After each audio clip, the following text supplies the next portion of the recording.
I think we have. Y'all good? You good? Yeah. Okay. Good morning. Good morning, everyone. Do we have recording started? Okay, thank you. Good morning, everyone. Welcome to the Board of Zoning Adjustment for June 11, 2025. I'd like to first thank all city staff who have prepared cases on your behalf. They do great work and we appreciate everything they do. I'd also like to thank my fellow board members around the table.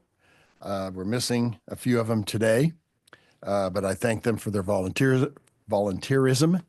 And we serve at the pleasure of the mayor. It's an unpaid position, so we take time out of our days to hear your cases. So thank you to all my fellow board members. So with that in mind, I'd like Anna to please confirm that city staff and the court reporter are all available and explain the rules. Yep, looks like the court reporter is here and all of city staff is ready to be sworn in when that's time. But I can go into the procedures for today. So I'm going to describe this hybrid meeting. For those online, there are two categories of people participating in the meeting. There's attendees and panelists. So right now, the only panelists are board members that are participating online. Everyone's here in person today and any city staff. If you are an applicant or member of the public who is interested in a case and you're online, you're going to use the raise hand function in Zoom when the case is announced to let city staff know that you wish to speak on that case. If you're using Zoom on a web browser or through a Zoom app, there's going to be a ribbon at the bottom of your screen with a little hand icon. You're going to click this to raise your hand, and that's going to be your request to promotion to panelists. You're going to need to accept that promotion in order to speak, and it's going to appear like very temporarily that you've been disconnected, but please don't panic. You will be reconnected shortly. This is just Zoom moving you over from being an attendee to a panelist. You are going to want to change your name on Zoom to your screen name to your legal name. This is going to help with the promotion process. If you're calling in from a standard phone number, you can't adjust your screen name. It's just going to appear as your phone number online, but you can still provide testimony. You're going to do this by raising your hand by hitting the star followed by the number 9 key. After everyone is promoted, you're going to turn on your camera or microphone to be sworn in. If you are not actively giving testimony, your microphone does need to be muted at all other times, so we don't have any negative audio feedback.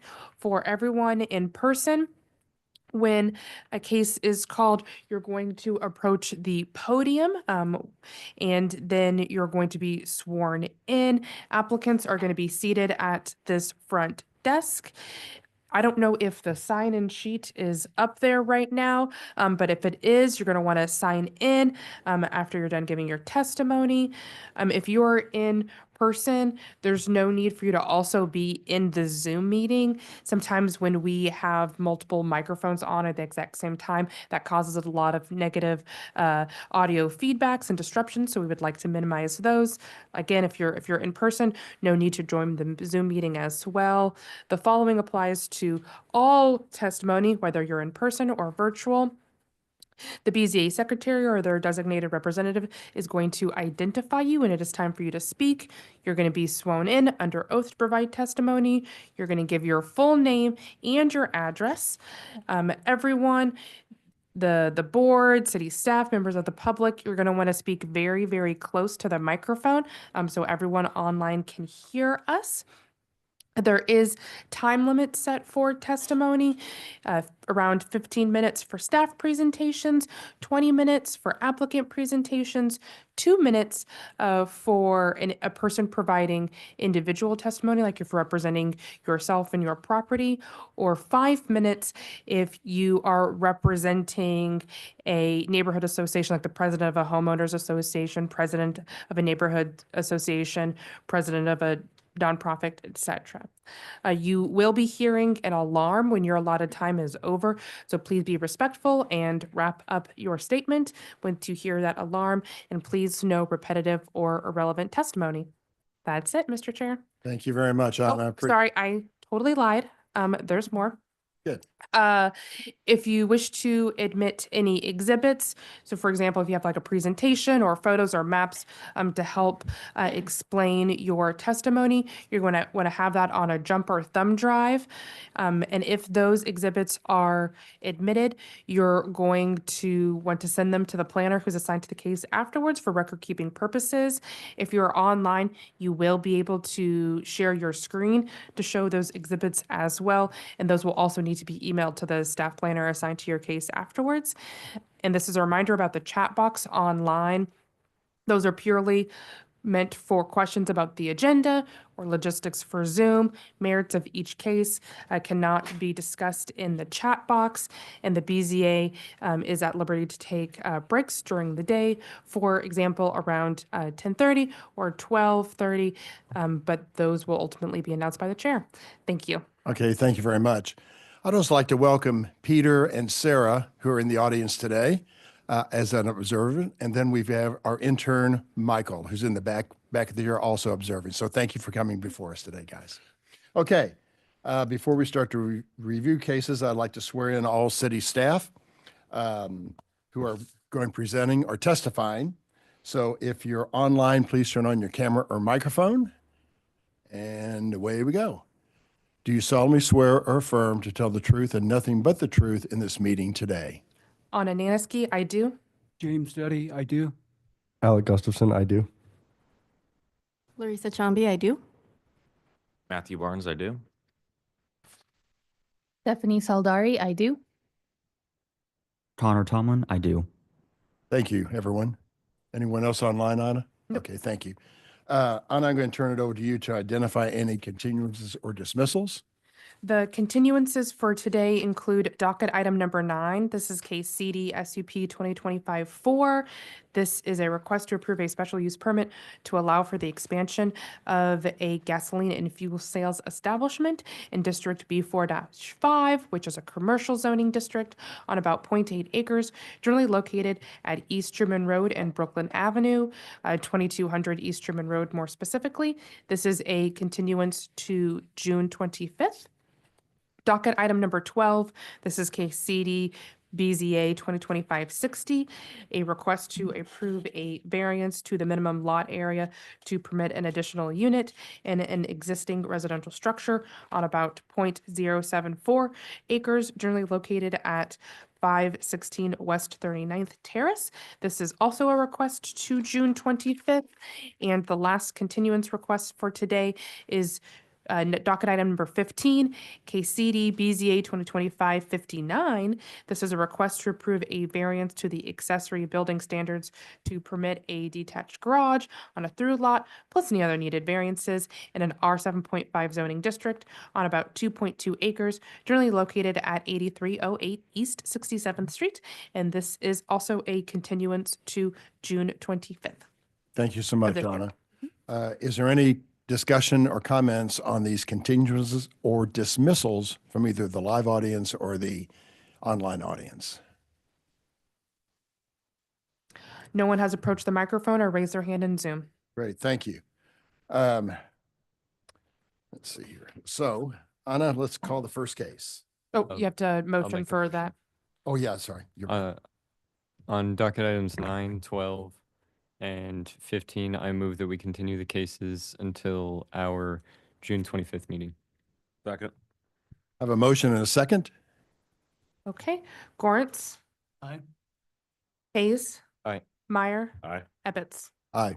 Those are continued as noted. Before we begin all the cases today, we normally have 5 board members and some extras. Unfortunately, we've had a few sickness, and so now we only have 4. What that means to you is that you must have all 4 of us vote affirmative for your case. Any negative vote will cause your case to go away. Yeah. But we can offer a free continuance to the next board meeting if you'd like to have all 5 of us in front of you. I'll announce this at every case, but if there's anyone who wants to go right now, approach. Nobody? Okay. Okay. So Docket item number, Docket item number 1, this is case CD SUP 2025-16. This is a request to approve a special use permit for the expansion of the Daniel Academy in an R 7.5 zoning district on about 18.33 acres, generally located at 310 West 106th Street. Stephanie Saldari is the staff planner associated with this case. If you are the applicant, please approach the desk. Are we looking for a Patrick Joyce, Stephanie? Yeah, I believe that's right.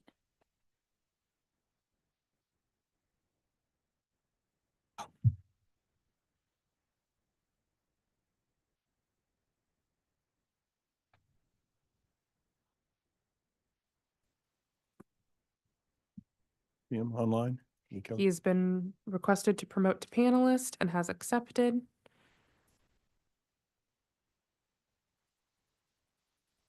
And then we have 2 other hands raised. Okay. A Jonathan and a Kevin. Stephanie, is Patrick is the lead? Is that what you said? Who's the lead? So the lead representative is out of town, but they're on the same team. Okay. So they should be all speaking for the case. Who am all promoted? That is correct. Okay. I'd like for you guys to raise your right hands to be sworn. And then after you're sworn in, please say, I do, with your name and address. Do you solemnly swear or affirm to tell the truth and nothing but the truth in this meeting today? I do. Name and address? Patrick Joyce, 805 Pennsylvania, Kansas City, Missouri. Thank you. Next. I do. Jonathan Lee, 310 West 106th, Kansas City, Missouri. Thank you. And anyone else? That's it. Okay. Patrick or Jonathan, who's speaking on behalf of your case? Oh, there you go. Oh. Go ahead.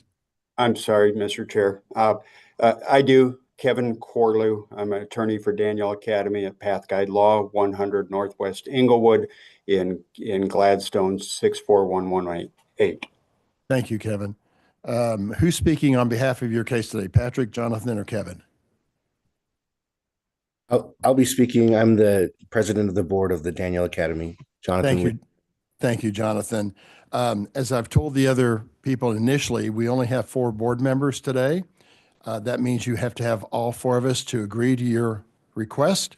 Otherwise, it will go away. Your options are to come back in a couple weeks and where we have all 5, or you can go ahead with 4. What would you like to do, sir? I'd like to move forward with you 4. Thank you. Okay, great. There's a list of administrative exhibits, usually labeled 1 to 9. I don't see those, but Stephanie, does that sound right to you? I don't see them as part of the staff report, but I could be wrong.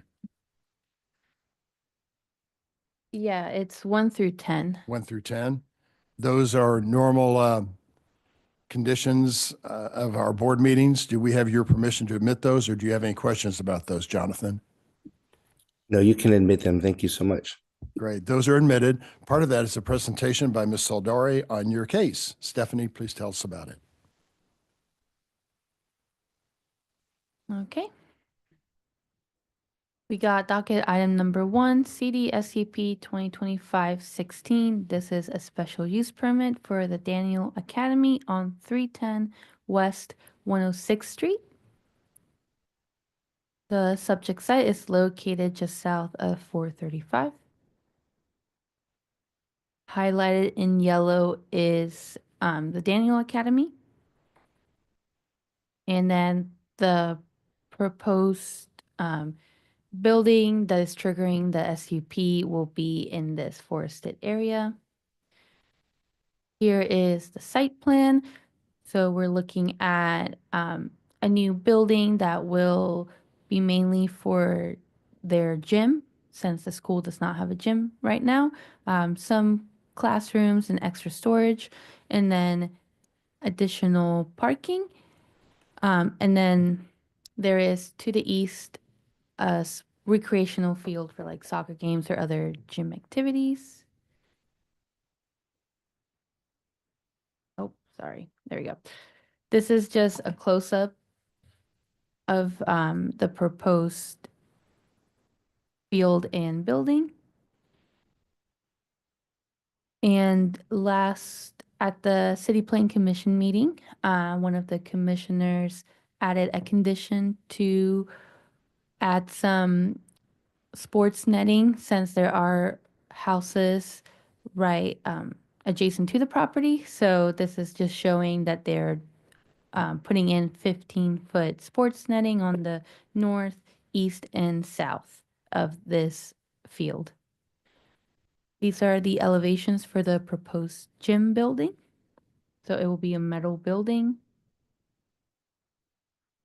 And for the approval criteria, so is it in the interest of the public convenience, and this project will not have a significant adverse impact on the general welfare of the neighborhood and community. The building will be set back over 100 feet from the nearest home.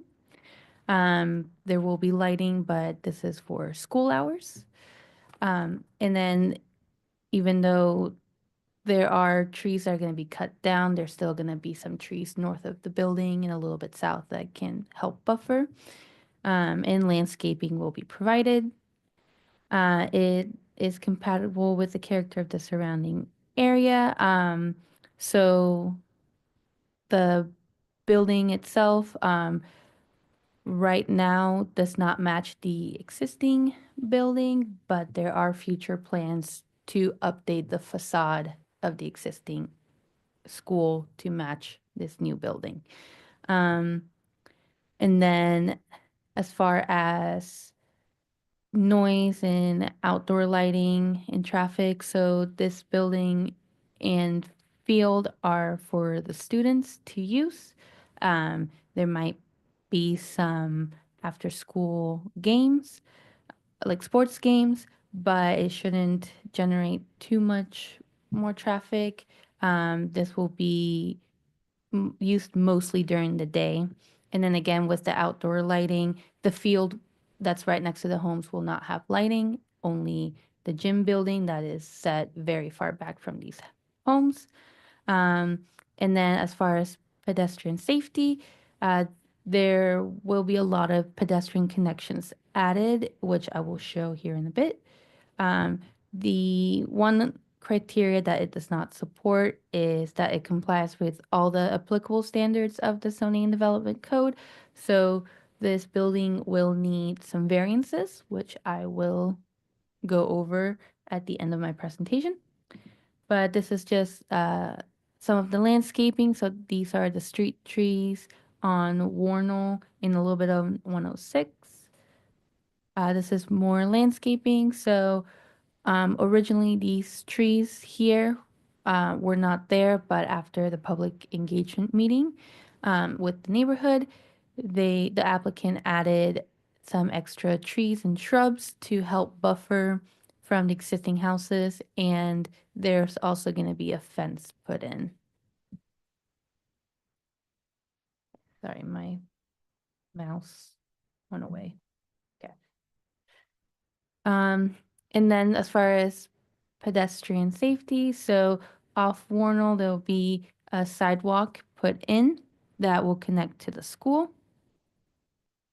We also have from 106th Street, the whole side of this lot facing 106 will have a new sidewalk put in by the school, and also a pedestrian connection from that sidewalk into the school. And then from the new building to the field, there will be another sidewalk put in. And then we have two variance requests today.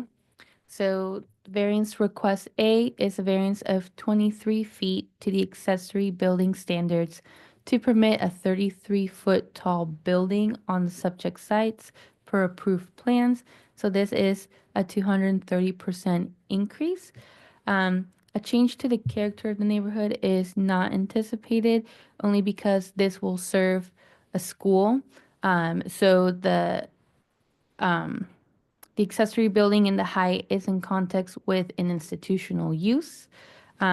Additionally, it will be 128 feet away from the nearest house, adequately buffered from existing homes through trees and landscaping.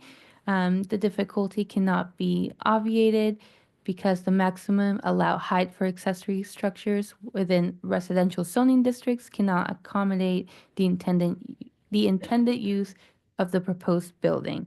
However, the height could be reduced a little bit to require smaller variance.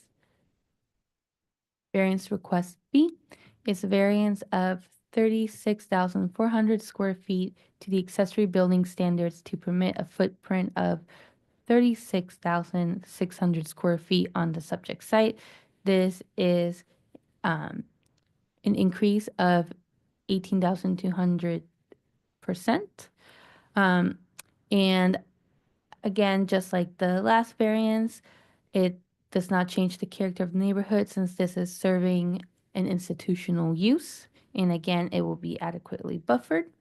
And the maximum size for accessory structures in residential zoning districts cannot accommodate the intended use for this building. Okay, and then the last slide. So the City Plan Commission recommended on CDSCP 2025-16 approval subject to conditions. And that concludes my presentation. Thank you, Stephanie. Do board members have questions of staff? Stephanie? All right. So, Jonathan, why should we approve your request today, sir? Well, thank you for your attention in this, and thank you, Stephanie, for an awesome presentation. I just would love to give just a tiny bit of history. The school's been here since 2007, so we just finished our 18th year of school. It started as a K through 12 education.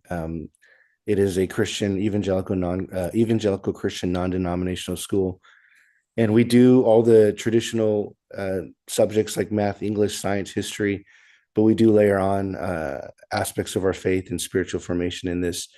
We are a school of 300 students. We've recently added daycare and pre-K to the K through 12. So it goes all the way from really, really small babies to end of high school. Again, though, that's 300 students overall. Currently, the Daniel Academy has no gym or sports facilities. And so every season we do rent, whether it's a soccer field or volleyball or basketball court.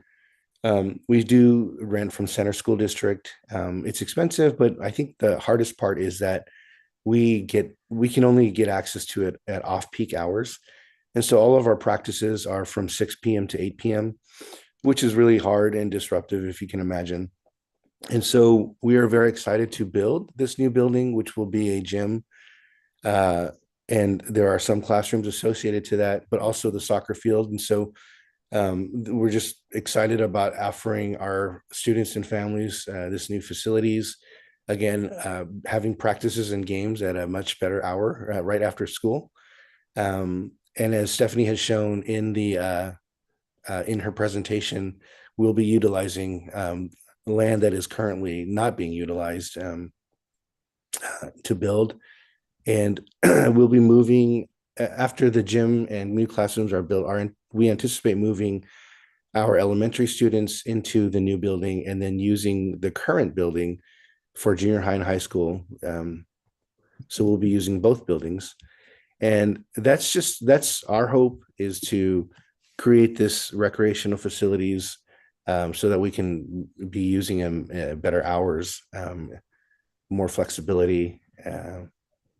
And so we hope that we'll pass this zoning approval. Thank you. How many high school students do you have, sir? Or junior high and high? Junior high and high school, we have, I think, about under 100. So between 90 and 100, that's junior high and high school put together. Okay, thank you. Board members, questions? I appreciate the pedestrian improvements. Is your main access, sir, off 106, or would it be off Warnell? So we in an effort to get our kids dropped off and picked up in a timely manner, we do split access. So we have elementary come in off of Warno and junior high and high school come in off of 106th. But I would say 106th is our main entrance. That's where all the deliveries are coming through. That's where all the extra, sorry, there's a trash truck moving by here. So 106 is our main entrance, but we definitely utilize both. Thank you. I'll make a motion. Oh, Let- sorry, there's one person online for public testimony that Okay, joined sure. mid. And Presentation. Patrick or Kevin, if you have any questions or comments you want to make, now's the time to do that. And then we'll take this person who's online. Patrick, do you want to talk first? Go ahead. I have nothing additional. Mr. Chair, if I may add a few comments. Go ahead. All right. Thank you. Daniel Academy has done a good job of working with their contractor and engineers, and that to meet the requirements, to meet the permit recommendations, and they've been doing so. I just want to reiterate, as Mr. Lee did, that this proposed plan, the proposed gym and classroom, will be an accessory to the existing school, the Daniel Academy, and will serve the school's growing needs and the mission of the school, including the religious exercise of the school, its educators, and its students. They'll be using the proposed gym and classrooms for religious education, training, chapel, prayer, and recreation that serves the mission of the church, or not of the church, I'm sorry, of the Christian school. And you can see what that mission is by looking at their website, and on which they state, as a Christian school, their method and approach to education is to partner with families who want to raise their children in the Daniel lifestyle, as shown in the Bible.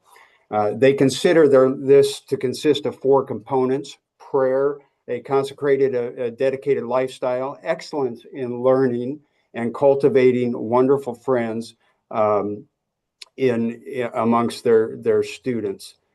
Even in their athletics, the recreation facilities that will be used, as stated on the website of the Daniel Academy, they place a high value on athletics programs because it reflects their philosophy that they learn about aspects of the Lord in everything they do, including sports.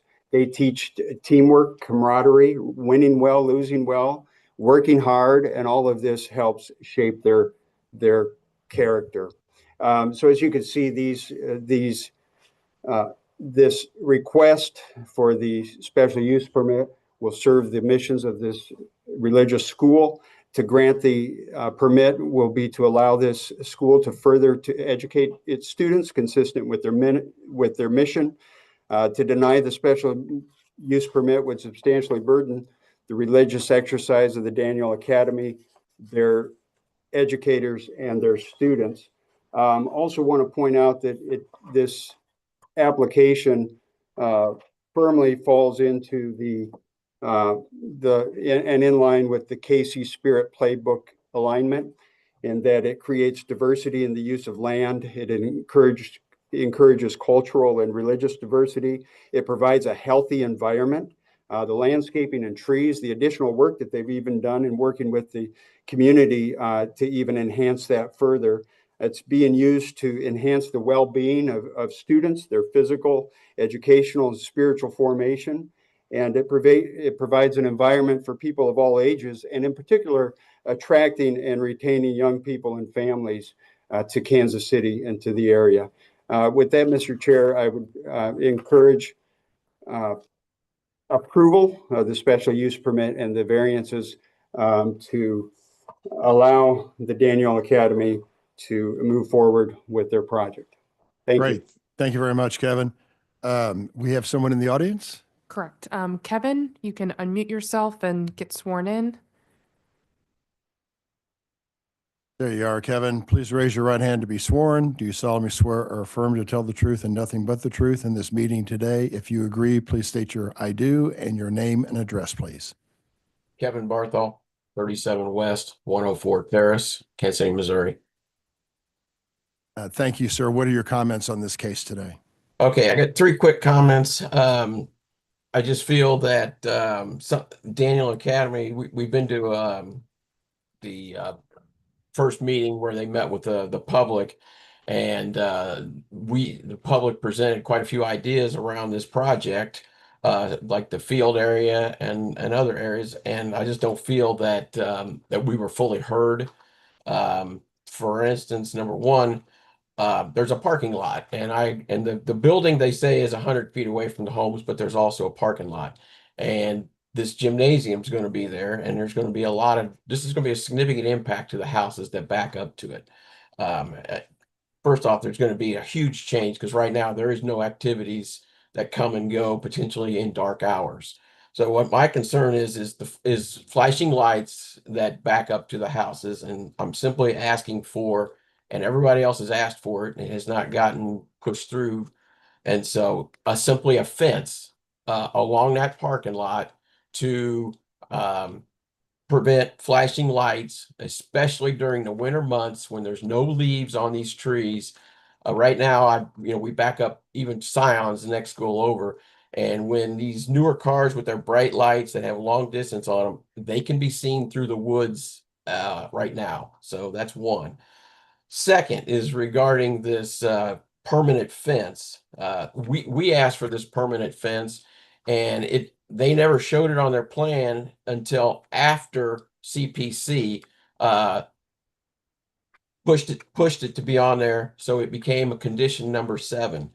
I'd like to see, as part of this condition, because right now all this project is being funded through a donor, and the school has funding issues during the times of the maintenance. They will tell you there's roofs that leak that get neglected for maintenance and other things around there, and this netting is to be a permanent fixture. All I'm worried about is long term, these nets have to be replaced. I looked it up online. They can last anywhere, depending on the quality they put up, 3 to maybe 10 years. I'm simply asking for a condition that if these nets are not in place, functioning properly, that there's a condition in here that we can work with the city to have them come out, and we can and activities can function properly without the balls coming through and impacting properties and such. And so we can maintain our property values. Third, at the end of the CPC, Chairman Crow, he did approve it, but he also directed a very strong statement that he would like to see some adjustment to the site plan regarding more buffering, and also regarding reducing traffic onto Warnell Road. My point here is when we went down to their initial meeting on the north end that backed up to the property, there was a fence, and it had a 30-foot buffer.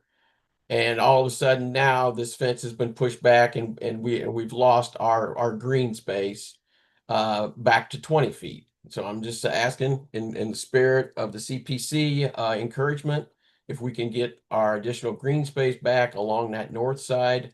And I do have the clip if there's time to listen to Chairman Crow. Thank you for your time. Don't really have time to hear Chairman Crowell's comments from CPC, but he did list a number of conditions that are associated with the case, and I haven't asked yet, but I'll be asking Jonathan for his approval or his acknowledgement of those conditions if he has any issues with them. So Jonathan, why don't you reply quickly regarding these comments that you just heard? We know that in the public hearing that there were conditions. We have every intention to meet those conditions. I don't know what else I can say to that. Okay. Any comments about the screening of the balls going, I'm guessing, on the north side of the property? Oh, yeah. Yeah. So that was brought up during our neighborhood meeting about ball balls going over. That was my idea actually, to put up the netting. So we have, again, every intention to do that. And if they get worn out in 10 years or 5 years, we'll put new ones up. We don't want our balls going over to the neighbors' yards. And so we're going to do what we can to make sure that doesn't happen. All right. And last but not least, he was concerned about the lighting of parking lots, cars going in and out. Yeah. It's- Go ahead. I'm sorry, I didn't mean to cut you off. I forgot about that. But lighting, we have had some complaints recently from some of our neighbors because we did install lighting all around our parking lots. That was because about a year and a half ago, our school was burglarized 2 times. And just recently, we've been seeing a lot more evidence of homeless people trying to enter our buses to sleep, maybe our sheds to steal. And so we did put up lighting that goes all around the school, just for safety purposes. And so as a deterrence to more theft. And as Kevin had said, that I guess in the winter months when there's no foliage, some of that lighting does seep through to the neighbors. I've been working with our electricians to kind of do our best to angle that lighting so that it's not shining in directly into anyone's yard. But our board feels like we don't want to turn that lighting off because it's a school and we don't want people living or trying to live on our property. And so that's kind of a tough one. Our intention is not to floodlight anyone's yard or bedroom or anything like that, but that's kind of the outcome of what has happened since installing and repairing some of the lights in our parking lot. And Jonathan, if I could add to that as well, as I heard cars. Yes, thank you. Yep, cars maneuvering as the light issue. So we are including a 60-inch high wooden fence around that perimeter as part of this current plan along the boundary with the single family homes. Can we, my request was, can we move it up to the parking lot level? Because the parking lot is 10 foot basically above the homes. And so that way it's going to guarantee that there's going to be no flash, as opposed to the potential of the fence, the way it currently sits, is about 10 foot below that parking lot.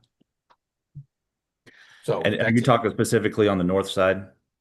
yes, sir. Yeah. So from an engineering standpoint, I don't see an issue with that, moving that fence line closer. In fact, it would probably be better just because it's going to eliminate the need. We're trying to put that through a treated area. So, Jonathan, if you're okay with that, I don't see an issue. That sounds great. Let's do that.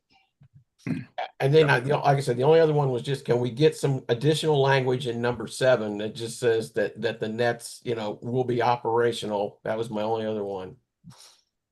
Just some additional language. Well, Jonathan testified that he would maintain those nettings as time goes on. So he said that under oath. I understand, but my question is just, if they're not operational, is this something 311 would help me address if there's issues and say there's funding issues and they can't afford them or something? That's all.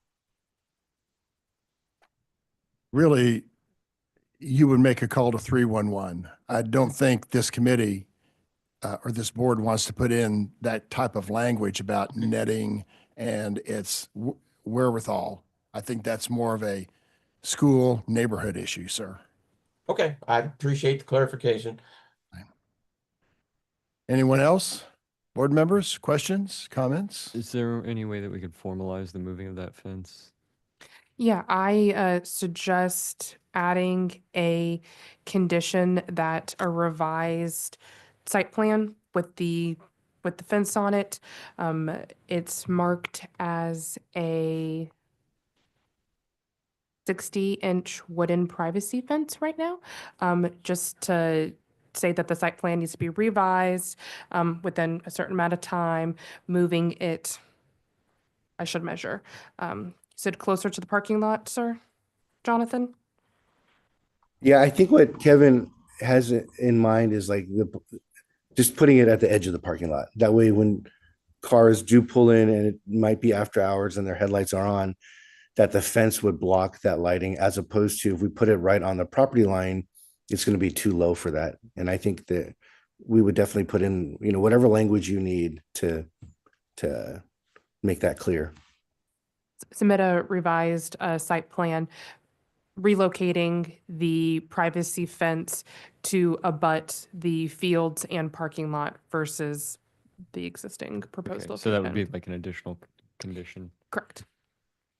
Sorry, getting my thoughts together so that I can form a motion. The only thing I would mention to that is the engineers can also discuss the safety aspect of that. The more barriers you put within a property, obviously you've got safety concerns of people coming onto the property, hiding, things like that. So I just ask that condition also takes into account that will be done with the safety of the school in mind. That sounds like it would work. It would include the Chairman Crowell's suggestion for additional buffer, and it would also achieve as Jonathan has said, the light impact it's a huge impact, and this is a major change for the school. I think for this there will be off hours, after hours, and the dark activities, and that typically is not a major occurrence right now. Correct, Jonathan? Correct. We don't do things after hours that much outside. And again, right now there's no plans to put lighting on the soccer field. So I can't imagine us being out there super late. But again, if the privacy fences would help with the headlights, we are more than happy to do that. Fair enough. Thank you. I'll make a motion. Thank you, Mr. I'll try Hayes. to at least. Yep. I on docket item 1, case number 16, I move that we grant the special use permit, provided that with an additional condition that the developer shall update the site plan with moving the wooden fence on the north side closer to the parking lot. And this motion also would approve the 2 variances, all in accordance with site plan, staff report, and the conditions therein. Perfect. Second. Stephanie had different language. Can I Ron, no, sir, you're out. Not to be mean, but we've got a motion on the floor. Close public testimony. Yeah, testimony is closed. Mr. Meyer, you were seconding that motion. Yes, second. Please call the roll. Gorntz, Aye. Hayes, Aye. Meyer, Aye. Ebbets. Aye. That is approved, subject to those conditions. And let's move on to the next case. Thank you, gentlemen, for coming before us. Thank you. Okay. Calling case number 2, Alec Gustafson. This is case CD BZA 2025-56. This is a request to approve a variance to the separation requirements for a garage in an R6 zoning district, which is a residential zoning district, on about 0.142 acres, generally located at 7 East 65th Terrace. Alec Gustafson is the staff planner associated with this case. It appears that the property owners are in the room with us. This is a reminder for anyone who wishes to provide public testimony to please raise your hand in Zoom now or approach the microphone so we can identify you for the public hearing. Thank you. Do we have anyone else in the audience? Okay. Mr. Hodges, good to see you again. Please both of you raise your right hands to be sworn. Do you solemnly swear or affirm to tell the truth and nothing but the truth in this meeting today? I do. Gayla Brockman, Address, please, Gail. owner of the home at 7 East 65th Terrace, Kansas City, Missouri 64113. Mr. Hodges. I do. Dwayne Hodges, 10327 High Drive, Leewood. Thank you. There's a list of administrative exhibits. Those are labeled 1 to 9. Do you have any problems with those, admitting those? No. Thank you. And I'm assuming Mr. Hodges is going to be speaking on Yes. the case. And did you And also, The 4-person. thank you. And then we also have a 4-person member board today. And that means you must get all 4 of us to agree. Otherwise, your conditions will fail. You can also come back in 2 weeks when we have all 5. What would you like to do? we'd like to present today. Okay, great. Thank you. Part of that is by Alec. Alec, tell us about the case. Okay. Can't all see that. Hold on, let me share my screen.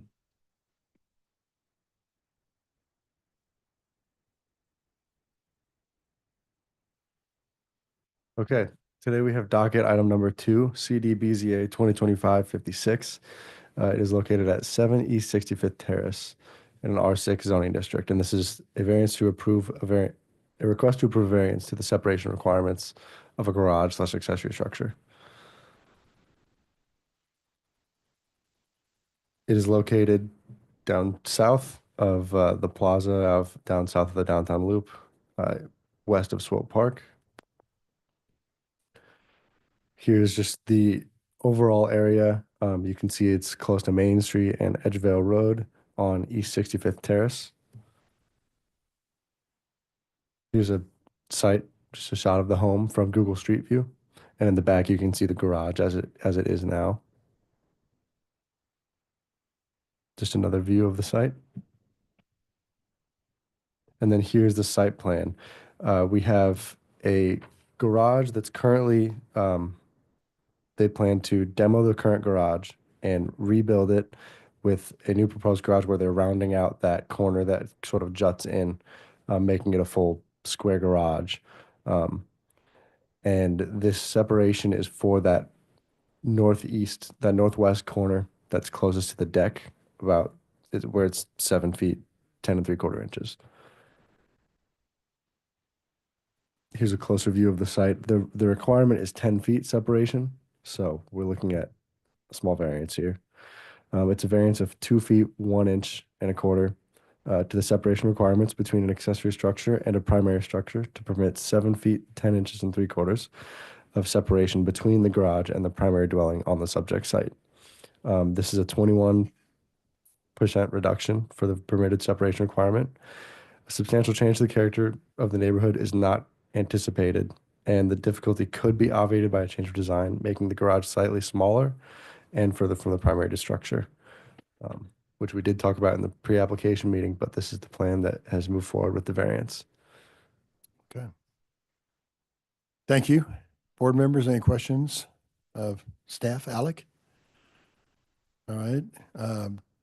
Dwayne, if you're speaking, or Gayla, who's ever speaking, tell us why we should grant your request today. Okay, this is a really small 2-car garage. The current garage is a garage with a shed room attached, and you can only park 1 car in there. This is the smallest we can go. It's only 18 feet deep, 20 feet wide. At 20 feet wide, I can get a 2-car door, 16-foot door. But you notice how the driveway is really small and it's tight back there. The other car always has to sit in the street, and that's a problem. And so we can't push it back further from the house because there's a 4-foot easement and we are right at that easement. So this is literally the only way we can get 2 cars back there covered in a garage. All right, thank you. Any neighbor opposition, Gayla? There's none, and we've met with all the neighbors that would be affected by this project. In fact, they wanted to come, but we thought that would be too much. Thank you. Board members, any other questions? Kind of squeezed between a deck and an easement, and there's not really a way to fit a 2-car garage in there without a variance, I can see. Is there any public comment? On docket item 2, case number 56, I move that we grant the requested variance in accordance with site plan staff report. I have a motion from Mr. Hayes. Do I have a second? Second. Second from Mr. Gorence. Gorence? Aye. Ace? Aye. Meyer? Aye. Ebbets? Aye. Your project is approved. Good luck with it. Thank you for so much. So much. You have no idea what this means. We're so grateful. coming. Have a good Garage makes day. everyone happy. Oh my God, you have no idea. Fun start. Okay. Docket item number 3, case CD BZA 2025-61. This is a request to approve a variance to the maximum width of a building in an infill residential context area, plus any other needed variances in an R6 zoning district, which is a residential zoning district, on about 0.321 acres generally located at 8312 Campbell Street. If you are the property owner, please approach the desk, please. And if you are any other person who wishes to make comment on this case, please raise your hand on Zoom now or approach the microphone so we can identify you for the public hearing. Seeing none. Seeing none? Good morning, Hannah. Please raise your right hand to be sworn. Do you solemnly swear or affirm to tell the truth and nothing but the truth in this meeting today? I do. Okay. Hannah Grace, 1660 Genesee Street, Kansas City, Missouri. Thank you. Hannah, we only have 4 board members here today. You normally have 5 or more. With only 4, you have to have unanimous approval of all of us to approve your case. Otherwise, your case will fail. Do you want to continue with 4? Yes, please. Okay, thank you, Hannah. There's a list of administrative exhibits labeled 1 to 9 associated with your case. Do we have your permission to admit those? Yes, sir. Thank you. Part of that is a presentation by Mr. Alec. Go ahead. Okay.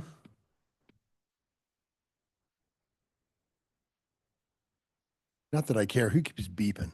So that is the computer behind us. Someone is logged into Teams. I can go turn that off if you No, want. it's okay. No, you're good. Okay. I just was wondering.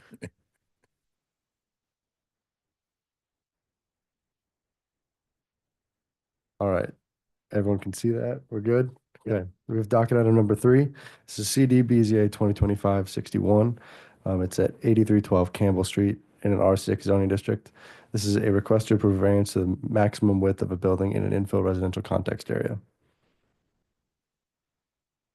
Site is located generally around the same place as the last variance, similar. Here we have our view with Campbell Street, where the property is abutting, and then we have East 83rd Terrace and East 84th Street nearby in an R6 zoning district. This is a image of the lot as it sits as far as Google Street View is concerned. And then here's the site plan that Hannah provided. You can see the front setback is that blue line. When we're looking at infill properties, the properties have to be in the same infill setback as all the other homes on the property. They're within that requirement. They're also within the requirements for their side setbacks and their front setbacks and rear setback. The only variance we are looking at today is just the maximum building width. The maximum building width is defined as the building width shall not exceed 125% of the widest of the 2 nearest buildings in the infill residential context area. The width of an existing structure shall be measured as the width of the building at the front building line. So the widest of these 2 buildings is the building to the north. That's a 35-foot building width. 125% of 35 feet is 43 feet 9 inches. So that's what the requirement is. The applicant is asking for 68 feet. Excuse me. Yes. Though not technically a part of the ordinance, do you happen to know the width of those 2 houses on the southern end of that context area? Those 2 I'm not sure what those were. I think Would allow us to build 58 feet, so Yeah. we would still be asking for a 10-foot addition. either way, I mean, that's not what the ordinance says. So it's just based on these 2 buildings. But if we did take those other buildings in the context area, yeah, it would be a lesser variance, but it would still be a variance. This is an image from the site plan, basically showing that the maximum allowed building coverage was 7,000 feet. The proposed building coverage is 2,196, so they're within that requirement. They're within the impervious surface coverage requirement, and they're within the requirement for the residential square footage requirement as well. This is the elevation of the site. And then we have our variance. It's a variance of 24 feet 3 inches to the maximum building width in an infill residential context area to permit a building width of 68 feet on the subject site per the approved site plan. This is a 55% increase, and a substantial change to the character of the neighborhood would be anticipated since there are no other homes in the residential context area with a context area of more than about 45 feet, besides those two to the south. And the difficulty cannot be obviated due to the steep grade in the rear yard and the front setback as established by the context area being 31 feet. So these constraints leave very little room for the applicant to build their home and have it be a livable space. So that's why the building width is going to have to be what it is. And if you have any questions, that concludes my staff report. Thank you, Alec. Board members, questions of staff? Ms. Hannah, why should we grant your request today? We, both my fiance and I are architects. And talk into the microphone. Sorry, both my fiance and I are architects. We've designed this, talked to the neighbors. Their biggest concerns were maintaining the tree lines on either side of what we would propose to build. And we have worked really hard to keep those tree lines for privacy. We're still 70 feet from the house to the north of us and over 30 feet from the house to the south of us. It would be very difficult for us to do a long, skinny house like the houses to the north and south of us.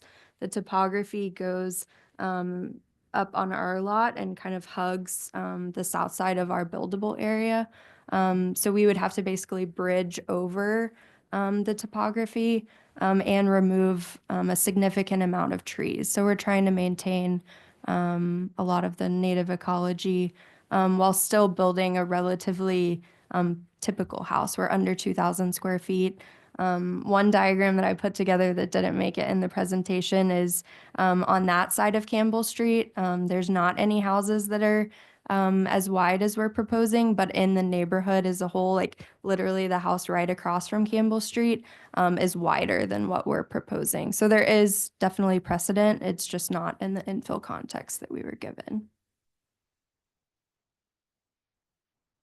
Okay. You can see all that diagram in the staff report too. That larger home's on 83rd Terrace. Yes. There's a number of duplexes in the neighborhood as well that are like 80 feet wide. So we're much less than some of the other houses in that neighborhood. And any neighbor opposition? I think you said you did not have any. But We didn't. We've met both of them, and they're most excited about the fact that we're doing it as a prefab. So the construction time for this will be very little, and there won't be any hammering. It'll go up in like 2 days. So Jeez. yeah.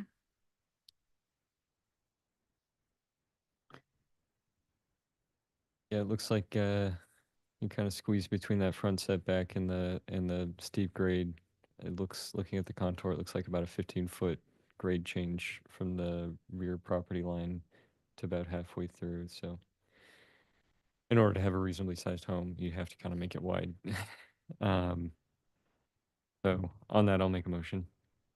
Mr. Hayes, On docket item 3, case number 61, I move that we grant the requested variance in accordance with site plan and staff report. I have a motion. Do I have a second? Second. Second from Mr. Meyer. Gorntz, Aye. Hayes, Aye. Meyer. Aye. And Ebbets. Aye. Your project is approved. Good luck with it. Thank Get it you up. so much. Thank you.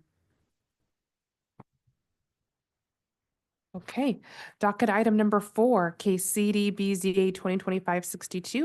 This is a request to approve a variance to the rear yard setback standards in an infill residential context area, plus any other needed variances in an R6 zoning district, which is a residential zoning district, on about 0.155 acres, generally located at 716 West Gregory Boulevard. Alec Gustafson is still the staff planner associated with this case. If you are the applicant, which I believe they are online, I am promoting Matthew to panelist position now. If you are any member of the public who wishes to speak on this case, please raise your hand in Zoom now or approach the microphone so we can identify you for the public hearing. And we also have an Amy. The property owner, maybe? Okay.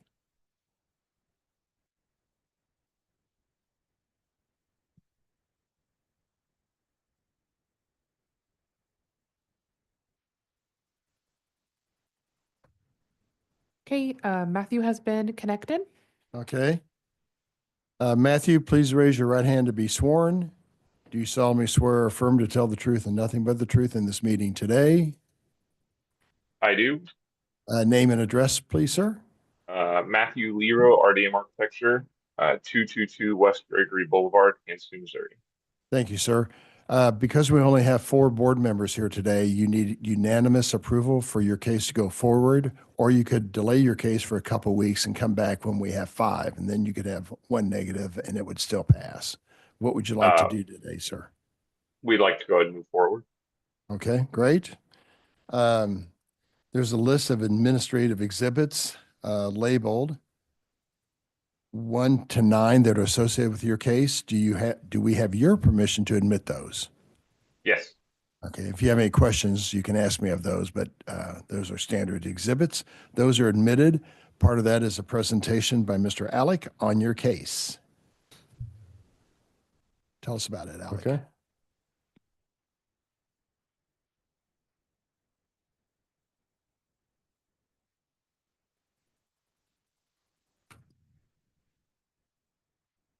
All right, we have docket item number 4, CDBZA 2025-62, located at 716 West Gregory Boulevard. This is a request to approve a variance to the rear yard setback and any other variances in an infill residential context area. We have our site located near State Line, west of Swope Park. Here's our view of West Gregory Boulevard with West 70th Terrace nearby and Edgeville Road and Summit Street. Here's just a closer view of the property. And then the street view of the property itself. And the current site plan, which is what is currently there right now. This is just the building footprint with the concrete driveway as it stands today. Here's just another view showing the rear setback. Actually, currently was over the required amount, which is 30 feet. So they were existing semi-non-conformingly. And then these are the floor plans as they exist currently. So you have the garage, which is squared off as it is. And then the bedroom and then storage area, which are both the basement plan and the second floor plan. And then the elevations of the house as it currently sits. I'm showing you all this because it does change when they do what they're planning to do. So you have a 2-car garage right here. And then the change is they're actually putting in an elevator in the garage for ease of access, ADA compliance for the homeowners to get between levels of the house. Due to putting this elevator in the garage, they're extending the garage towards the rear property line by about 6 feet to make it so that they can still park their cars in the garage, but also have their elevator for ease of access to different floors. So variance A will be the rear setback, and variance B is actually the side setback. Since they're doing a extension of the home, it was already built at 4 feet 5 inches, which is over the required setback. But since they're extending the building, we do assess that side variance now. And here is the change. So you can see that dotted line of the existing garage. They're extending it about 6 feet due to the elevator that's being put in the middle right here. And they'll have 2 doorways into the elevator. And then the elevator will go up to the second floor and down into the basement as well. And due to this elevator, they are extending the top section of the house as well. So you can see the difference here between what we saw earlier, which was just kind of squared off and level, but now it slightly juts out for the room for the elevator on that west side of the house where the elevator will go. And then the garage is also extended 6 feet to the rear property line. So just for your own view, this is the existing view. And this is what's proposed. So they're adding a door there and then a larger garage door, then the extension of the roof cover and existing siding.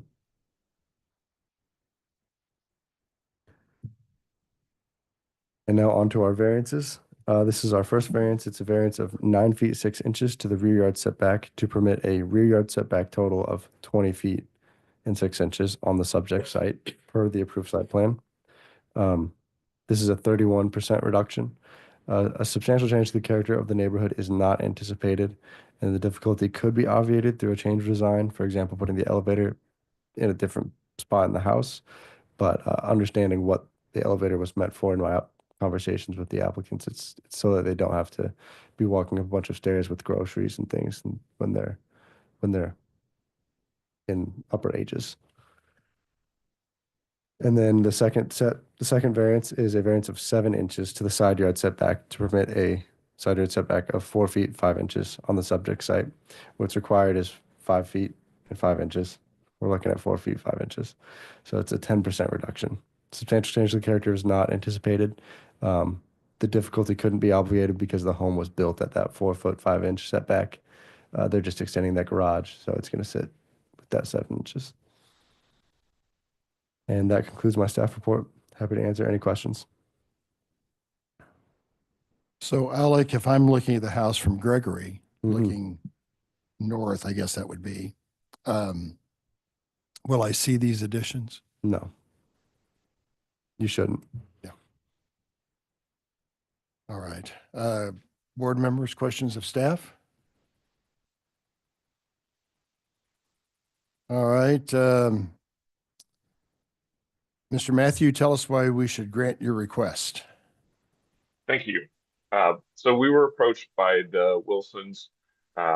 They're longtime residents in the area and have put significant amount of time and effort into maintaining this house and intend to stay there long term. And while they're able to do that financially and physically, they wanted to prepare for that eventuality of, perhaps at some point they're not able to make those stairs, make that climb to the upstairs bedroom.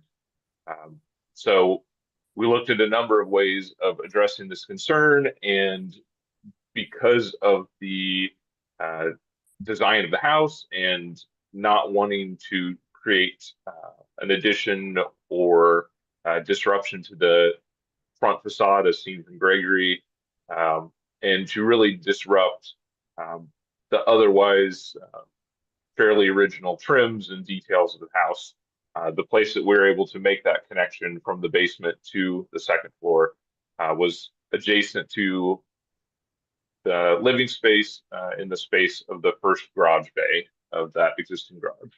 So in order to make that work and maintain parking space for their cars, which in that neighborhood, having a 2-car garage attached especially is a significant thing, and to lose even one of those bays would detract from the value of the house. So, and from the convenience of having protected parking. So we are just asking for just enough space to fit that elevator in. And because of the nature of the existing property in relation to the setback, it appears to be more of a variance than we really are asking for. But we're putting the smallest elevator that we could fit and just asking for room to fit that in there. So again, it's a matter of being able to age in place and making the home more accessible. So that's something that we've done in a lot of projects, and really adds to sort of the peace of mind and the usability of the house in the future.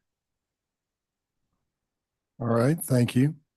Sometimes the Homes Association has concerns about these additions. Did you hear from Mr. Jantz or anyone on the Homes Association?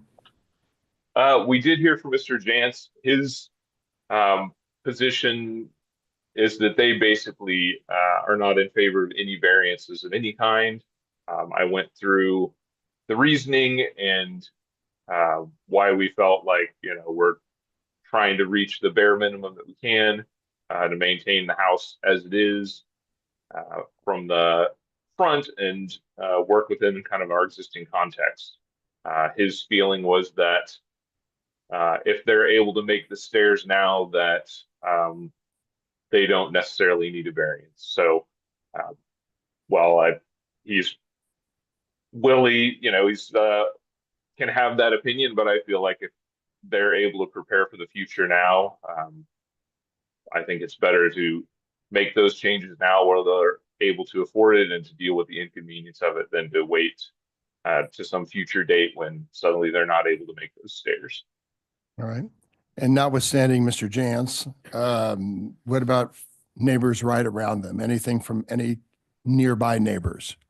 So they've spoken to their immediate neighbors. I believe there's a couple letters from their immediate neighbors included in the packet.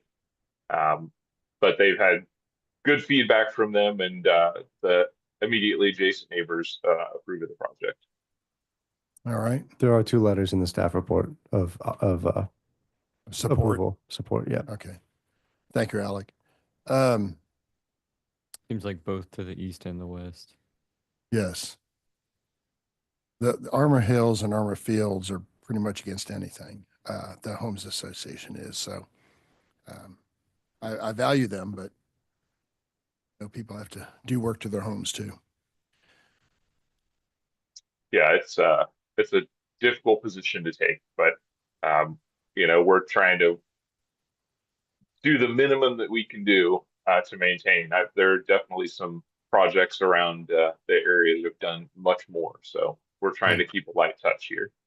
And Alec, did we have anything from the Homes Association in that staff report? No, not in the staff report. I have received calls from Michael Jantz, but we've been unable to connect over the last few days. Understood. All right, thank you. All right, board members, questions, comments? Anybody? It's pretty minor. Yeah, on docket item 4, case 62, I move that we grant the requested variances in accordance with site plan staff report. I have a motion from Mr. Hayes, second from someone? Second from Mr. Gorens. Lawrence? Aye. Hayes? Aye. Fire? Aye. Devitt? Aye, your project is approved. Good luck with it. Thank you for coming before us. All right, thank you for your time. Bye.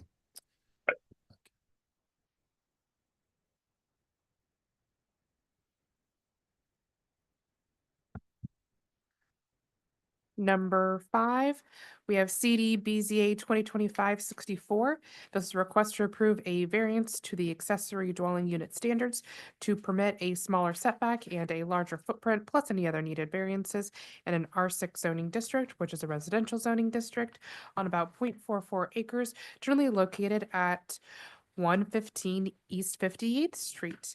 The applicant and owner are in the room with us. And Stephanie Saldari is the staff planner associated with this case. If you are a member of the public who wishes to provide public testimony, please approach the microphone or raise your hand in Zoom. Seeing none. Great. Gonna take me a second for the staff report. Just give me a quick second here. Thank you.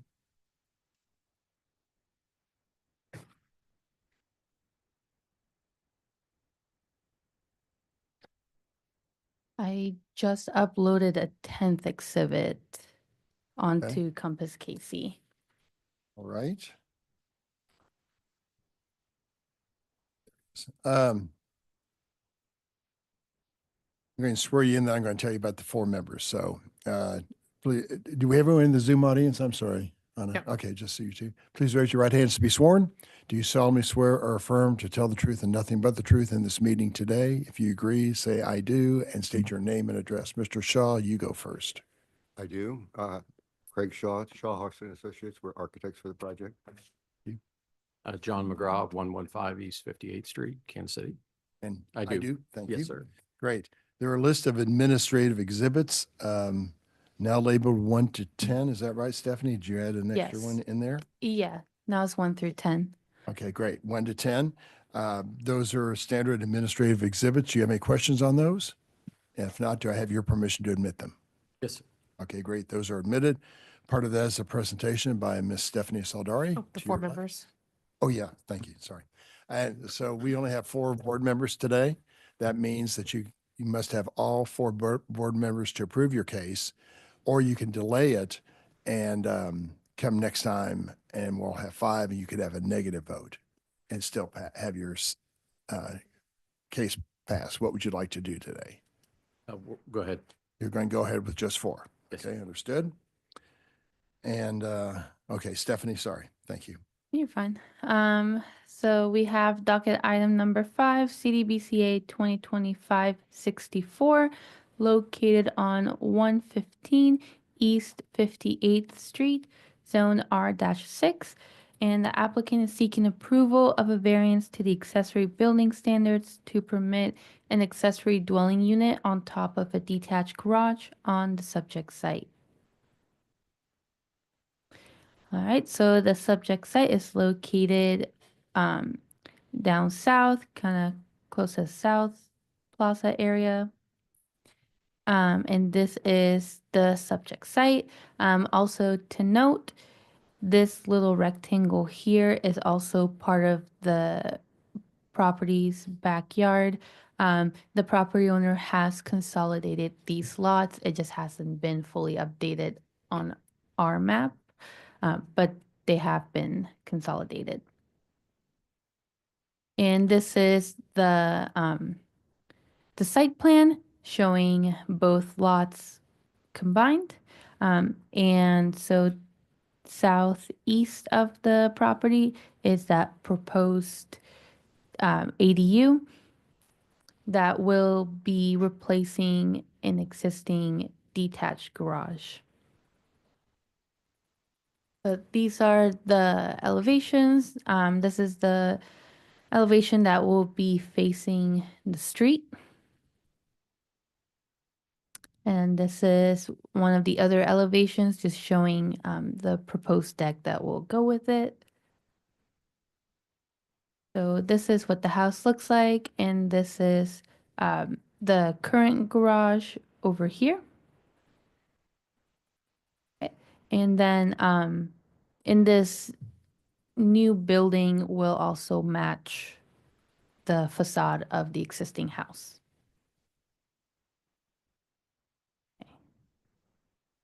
And this is just what this part of that backyard, what it looks like, where the existing detached garage is. There's this big maple tree and this existing generator, which will come into play. And then we got 3 variances today.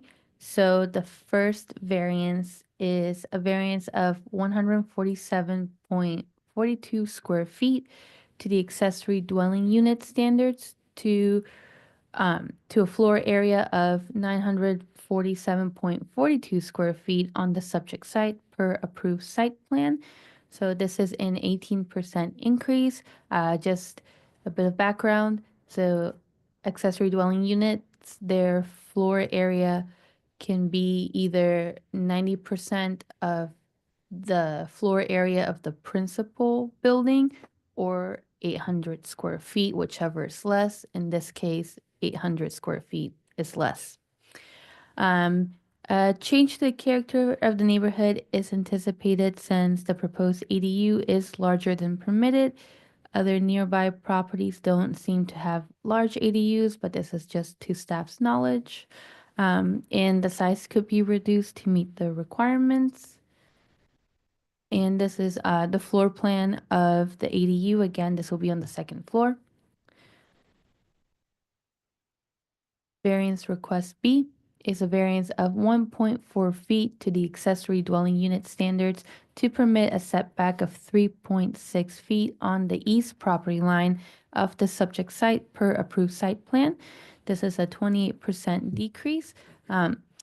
ADUs must be set back 5 feet from any property line. A change to the character of the neighborhood is not anticipated, however, because the proposed structure will be built on the foundation of the existing detached garage. Moving the garage 1.4 feet west would disturb the 100-year-old maple tree and the existing emergency generator that is connected to gas and electrical lines. However, the width of the garage could be reduced a little bit to meet that setback requirement. I'm sorry, my mouse cursor keeps disappearing. Okay, and this is just a close-up of that side setback over here of 3.6 feet. The light gray line is the existing garage, and then the dark bolded line is the proposed ADU with the deck. And the last variance is a variance of 3.38 feet to the accessory building standards to permit a 6.62 foot separation from another structure on the subject site per the approved site plan. This is a 33% decrease. A substantial change to the character of the neighborhood is anticipated since the proposed structure is too close to an existing gazebo. The gazebo itself could be moved, or the deck of the proposed ADU can be removed to meet the separation requirements. And then this is a close-up again, but this time this is the existing gazebo. And then here's that deck that makes it close to the gazebo. And that concludes my presentation. All right, thank you. Questions of Ms. Stephanie? Anyone? All right. Either Craig or John, why should we request Yuri? Okay. Craig's handed it to me, so I'll take it. We can make the third one pretty simple. Variance C was actually addressed. We did reduce the size of the deck. We had a new survey done after the plans were addressed to reduce the size of the deck. The survey was provided and actually is part of the presentation. So the exhibit 10, which was uploaded, has that also called out in there. So that makes C pretty simple. Long story short, this is kind of a long project in the works. And I don't know if it's possible to pull up exhibit 10 because I think there's a couple of comments from staff and you guys don't get everywhere. So a couple of comments were made that there are actually some fairly sizable. One just to the south of us is a fairly sizable ADU on top of a garage. And the lot here is fairly big. This didn't start out to be what it's kind of turned into. It started out to be, well, it wouldn't even be a thing. So the neighbors to the east created, was 2 homes. They got turnover, rehabbers got them, poured a gigantic slab of concrete. They are elevated to us. We are lower. The hill slopes down to the west. As that concrete was poured up there, water comes down from Grand Street over the concrete and is basically taking out the garage. So we've been trying to shore up the garage. We've got piering. We've done all kinds of different things. Garage is coming down. So we've got to rebuild the garage. So my wife and I both have aging parents in their 80s and 90s. So we're like, well, let's do the mother-in-law quarters above the garage. If you're going to spend X amount on the garage, let's spend, X plus whatever and put a mother-in-law quarters up there. So that's how that started. And actually have the elevator shaft, the closets that could be converted. So we're thinking about things like that as well.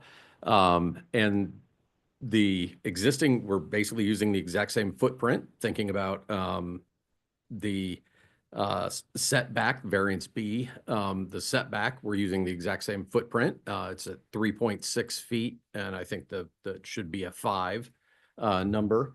We're staying with the same footprint.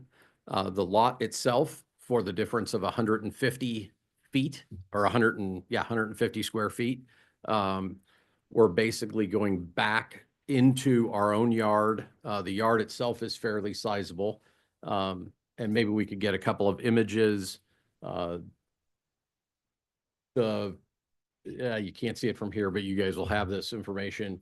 The two garages to the right, 5804 and 5808, are on that property line. All the houses to the east, 5800, 5804, 5808, and 5814 all have garages to the east.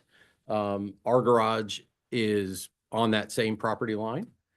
The extension is literally taking up a little kibble of space on our lot. We're getting rid of a herb garden flower bed.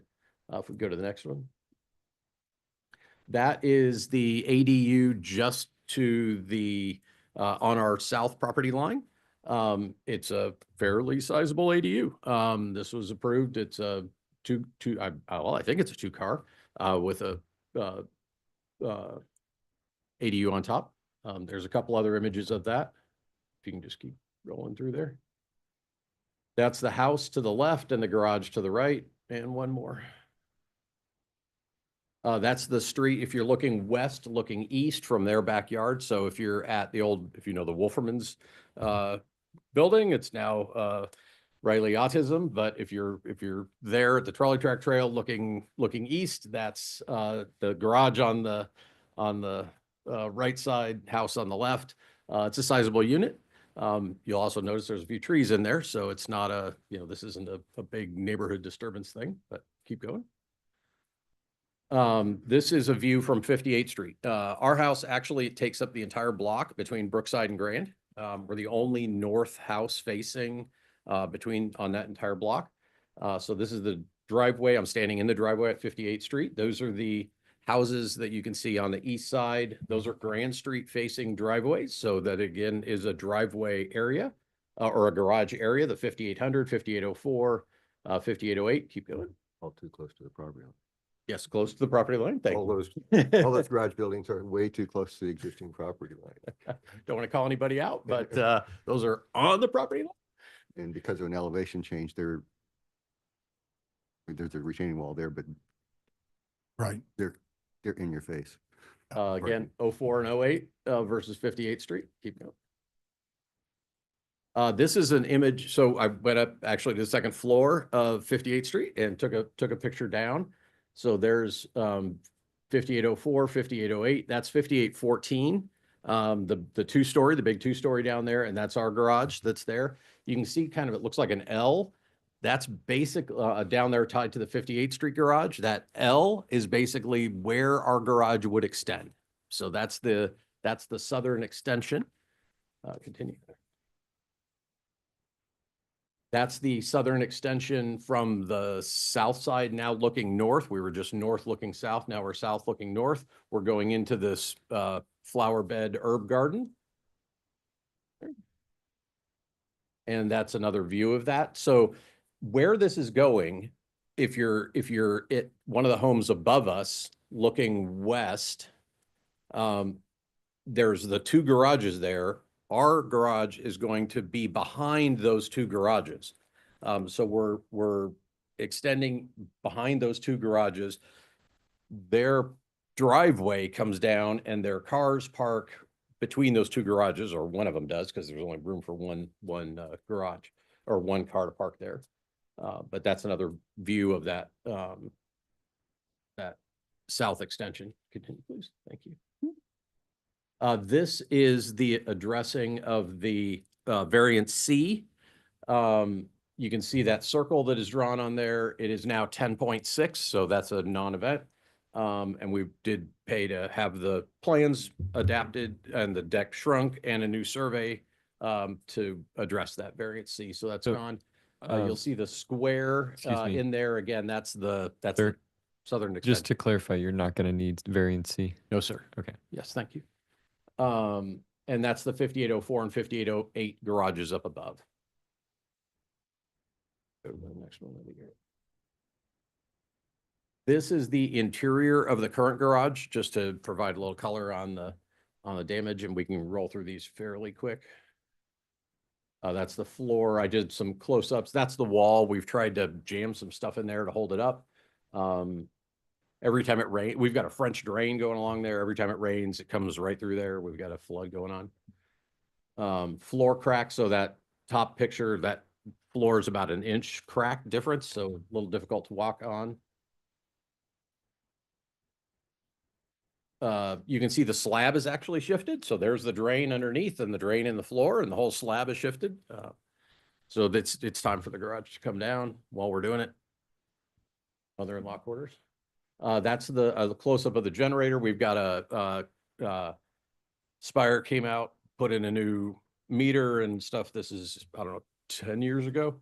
We've got a big gas line run into that and then electrical lines running off of it. So it'd be ideal not to have to move that. The next image is of that silver maple, which we believe to be planted there when the house was built, 1923. It's huge. We've had another one that was up front where the children's place, Wolferman's or Riley Autism Center was. When they cut that driveway, they basically just cut along there, and that tree ended up dying, root rot. We ended up taking it out. Ideally, we were told, don't do that if you don't have to. Turned out there was a 1923 easement, utility easement, had 15 utilities on the south side. So we're told to merge the 58th Street lots with a Grand Street lot in order to be able to build over that. So we went to 15 different utilities and got them to sign letters. We've done jumped through all the hoops to get the extension to the south by 150 feet. And so we've done all of those things. So now we're at the point where we need to by 150 feet. There's an image of what this would look like, thinking about neighborhood continuity. If you're standing on the west side of our lot looking up, that would be what you would see. I know it's a picture, but it's a long way up there, and it's tucked in with a bunch of other garages, including a big 2-story at 5814. So nuts Thank and you. bolts. Thanks. Mr. Shaw, will the exterior match the existing home? Yes. Okay. Roof material, exterior material, as much as possible. Great. Thank you, Mr. Shaw. So I wanted to add to variance C, so it does show the 10-foot distance from the deck to the gazebo. The reason why I added this variance was because the gazebo has its own little deck in the entrance. It's this little square. And so that's, at the time when we first spoke during our pre-app, I didn't know about this little deck. And I did ask them to reduce this deck, and they did, which I do appreciate. But when I saw the little deck here, based on my understanding of the code, I added that just to be safe. Is that part of Maybe- variance 3 or 2? 3. That would be, yeah. There's a picture of the gazebo in the staff report. Okay. So Mr. Hayes, maybe we do need it. I defer back. I thought we had fixed it, but maybe we didn't. Well, and did you just receive Exhibit 10 today? Okay, so she also hasn't had time to verify if the changed plans Okay. do comply or not. All right. We admitted the exhibit, of course. Yeah. Yeah. I think the survey on Exhibit 10 is the same survey as It this. is. I just did a copy and paste. Yes. Oh, okay. Okay. And I will note one more thing. They discussed 5814 Grand Avenue as having a large ADU. The ADU standards only came into play around 2002. And Stephanie mentioned in her staff report that city staff is unaware of any other ADUs of this size. And that is because there's not a permit attached to 5814 Grand Avenue for their ADU to be this large. If it is an ADU, city staff, we have no idea at this exact time, since there are no permits connected to that structure being converted into an ADU. Thank you, Anna. Okay. So there's structures that look like they could potentially be ADUs, but we're not 100% sure if they are. That is correct. Okay.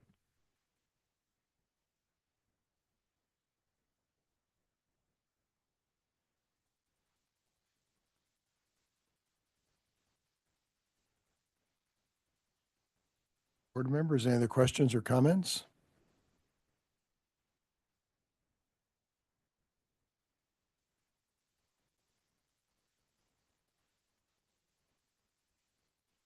Looks pretty straightforward to me. It looks like you've done a lot of work in making sure it achieves a uniformity within within the neighborhood. So, Yes, sir. It was a priority to begin with, was we needed to fit. so speaking of this, I said it was a priority to begin with on John's part. We needed to have this project fit in the neighborhood. perfect. Thank you, Mr. Shaw. And we've talked to the neighbors and everybody's good.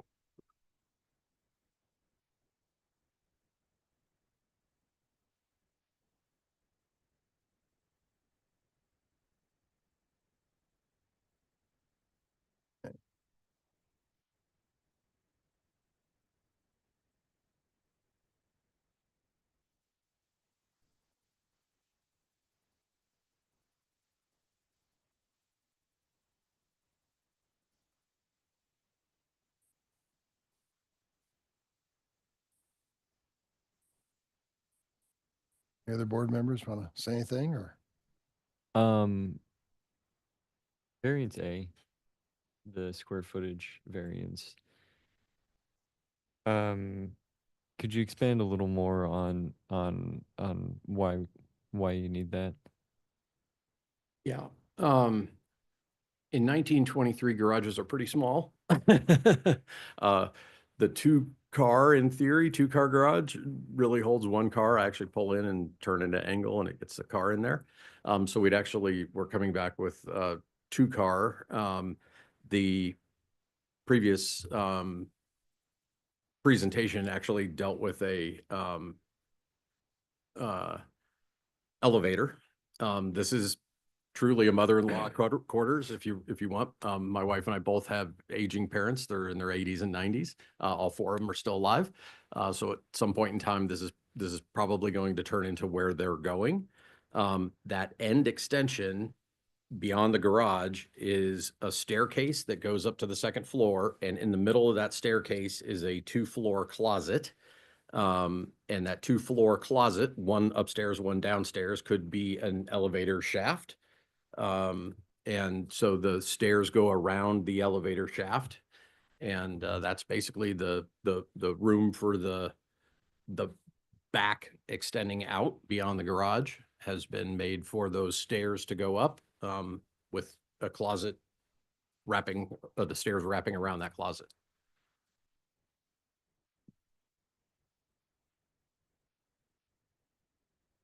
So Extending the length of the garage so a car today could actually fit in there. I do want to clarify the floor area for just the garage portion.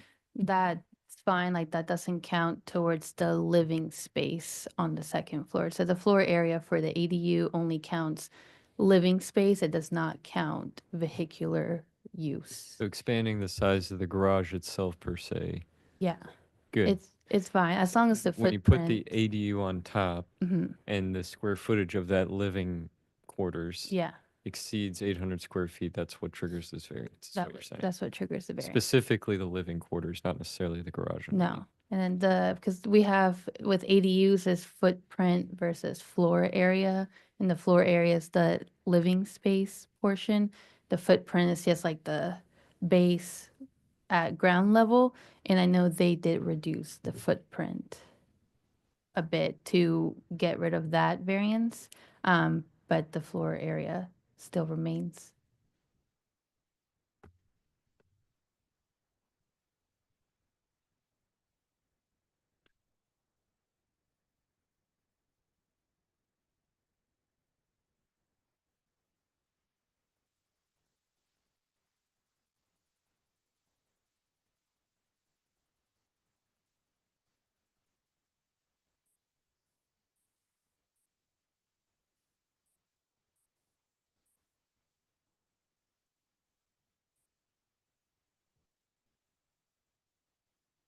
I'll try a motion.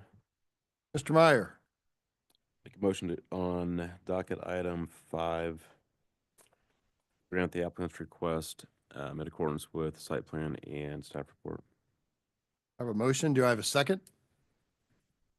Second from Mr. Gorns. Gorence, Aye. Hayes, Aye. Meyer, Aye. Ebbets. Aye, your project is approved. Good luck with it. Thank you very much for coming. Thank down. you. We're going to take a small break here. 10-minute. Is that enough for everybody? We'll see you back here at, let's say straight up at 11 o'clock. Thank you. Straight up.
We are on a hard stop at 1 o'clock today.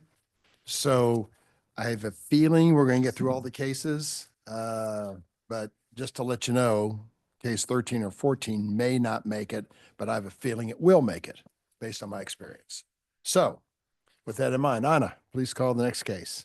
This is docket item number 6, case CDBZ 2024-134, a request to approve a special exception to permit a fence greater than 4 feet in the street side yard and front yard in an R 7.5 zoning district, which is a residential zoning district, plus any additional variances on about 0.48 acres, generally located at 10435 Warnell Road. Connor Tomlin is the staff planner associated with the case, and the property owner is in the room with us. This is a reminder for anyone else who wishes to provide public testimony to please raise their hand now in Zoom or approach the microphone so we can identify you for the public hearing.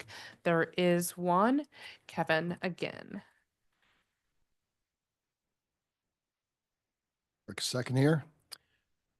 And just a reminder that this case just needs a majority vote. Yes, thank you. I'll remind her of that. Good morning. Morning. Thank you. Who do we have online? Kevin?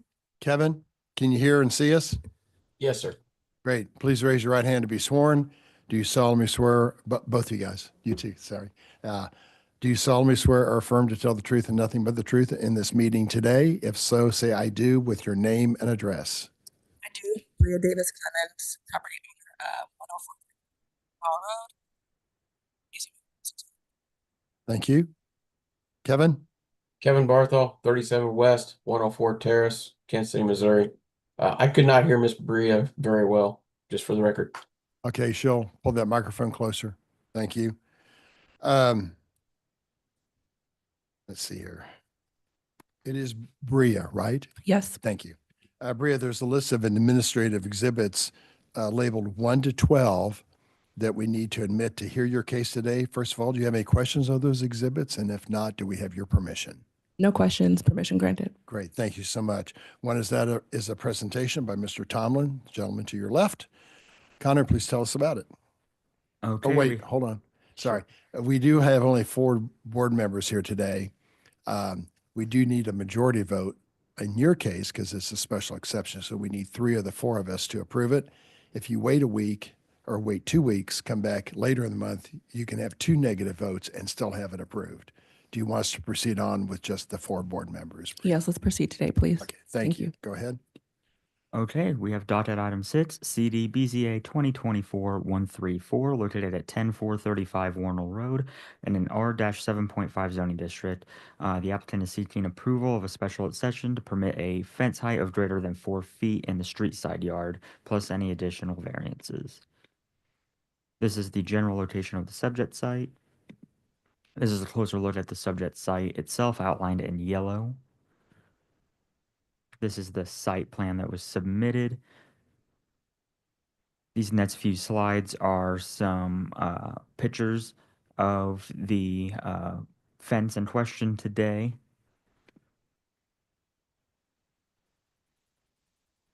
And then this is an alternative fencing that I'll allow Bria to speak on here shortly. It's just some additional notes that they provided additional images of nearby property owners that also have fences that exceed. It says exceed 6 feet. It is meant to say exceeding 4 feet. Those are located at the end of the staff report. If you don't check that out, there's also prior testimony statement and images that can also be found within the staff report from pages 19 to 32. And then an additional applicant statement can be found on pages 6 through 9. And I thought I'd just point that out since there's a lot of pages to this staff report. Right.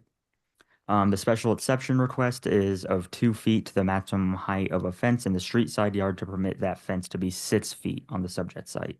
That's, again, 2 feet or a 33% increase. A substantial change to the character of the neighborhood is anticipated, as the majority of properties in this area appear to be generally compliant with fence height requirements. However, as I mentioned, the applicant has submitted documentation of other properties that do exceed these height requirements within the area. The difficulty could be obviated through a change of design, such as reducing the fence down to the 4 feet code compliant height. That concludes my presentation, and I'm open to any questions. Fence up, is that? Yes, the fence is existing. This is it right here. These two images specifically are from an inspection case. I believe that says June 27th of last year, if I'm reading that in the corner correctly. You have to speak closer to your microphone. Without permission, the fence was put up? So there's no at the time that it was built and currently there's no requirement to seek permits to construct a fence. It does exceed the maximum height though. Yeah. All right. Any other questions of staff? Kevin, you have any questions of staff? No. Okay, great. I do have a comment. Oh, yes, Mr. Duddy? All of the cases that have been submitted that are in the area that have been submitted by the defendant are now being investigated as in violation. They were not put in under code or as they should have been. So all of those cases are now being investigated the same as this. All right. Thank you, Mr. Duddy. All right. We're going to listen to this one today. The question that you didn't hear, was that Mr. Gorin says, can we pause this one? And I suggested no, because it doesn't, it's going to come eventually. So we need to have it up. All right. Bria, excuse me. Yeah. What's your comments on this? And tell us why we should approve your request. I know you've come before us before. I remember. Yes, this is my first time in person, but there are a myriad. Rather than start with rebuttals to some of the things that are in the staff report, just wanted to first lead to Mr. Goring's point. The fence was constructed by a construction company, so it wasn't just kind of a DIY project. And there is something just common law on Missouri books called the learned intermediary exception, which for something like this, a non-delegable duty where you have a homeowner who has the duty to due diligence, essentially, that duty gets passed to the learned intermediary, the person who is more skilled, has more expertise in the situation. And so it was under our impression that if we did hire a professional, it would be in their professional advisement or opinion to let us know, hey, you need to make application for permits, et cetera. And so want to clarify that this was not us just completely disregarding rules, regulations, or ordinances. Our goal and an intention in constructing the fence is primarily for safety. We bought the home from the original people who built it. At the time, I'm pretty sure they didn't have small children or pets. We have 3-year-old twins, and we have a large dog, which he sometimes can escape. So he escapes primarily from the front, which is why we have the front fence constructed. And then along the side, obviously Warnell is a extremely busy street. And if you look directly to the south of us, I think the street is Carondelet. At that intersection, there's a stoplight there. And then immediately to the north of us, you will also see 2 stoplights at the highway because there's the bridge there. And then also leading on to, I think, 103rd. So there are stoplights in the immediate area. Our intersection specifically has a stop sign, not a stoplight. And so in lieu of petitioning the city for a brand new stoplight, we said, hey, we'll just put up a fence that'll make it a bit more protective and do it obviously in the most economical way, which is not only an opaque fence for privacy or for protection, excuse me, but obviously we are directly located across the street from a massive apartment complex, which is elevated higher than ours. And so just for any semblance of privacy that we can have overlooking the front of our yard, we had the fence installed in that way too. And then immediately to our left and then behind the property are forest trees. Reference to the Daniel Academy this morning, we are directly behind them. We are one of the properties directly behind the Daniel Academy. And so we've got the trees protecting there more or less, but we just wanted to make sure that there were enclosures put in around the other open perimeter spaces to, like I said, in the just privacy, protection, pragmatism, and then precedent, specifically speaking to other properties in the area, kind of just pervade the area. My intention was not to trigger an investigation into everyone else's fence. But in response to that, I think the pervasiveness of fences in the neighborhood actually goes to the fact that it doesn't take away from the character of the neighborhood and that there is a need for it, especially because many of the properties that we submitted that have fences just like ours are also located along Warnell Boulevard.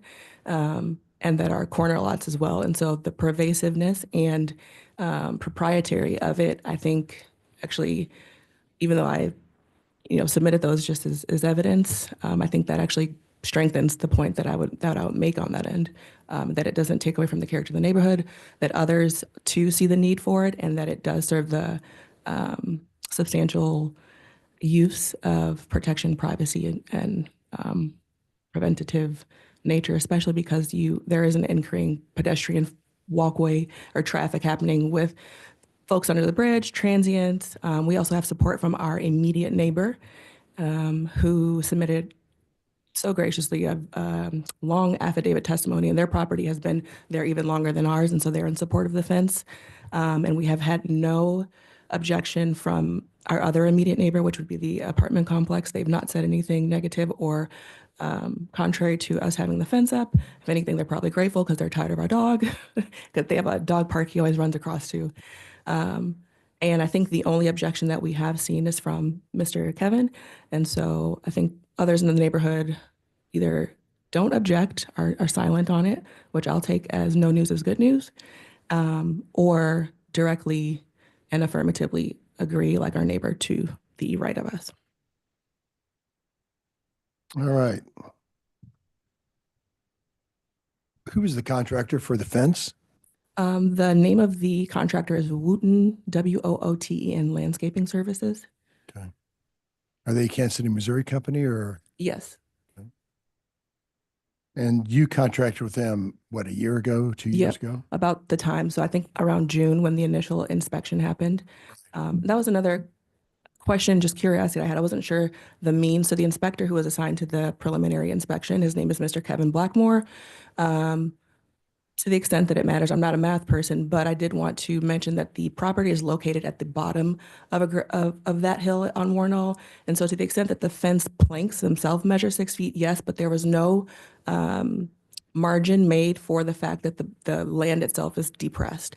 And so even though the planks themselves measure 6 feet, there was no calculation or measurement made to accommodate for the depression and the gradient of the ground, which when I did the math myself, and I suppose I should have submitted this, but the adjusted height would be around 5 feet. And so yes, it still exceeds the 4 feet, but that would also then change the amount of the variation needed.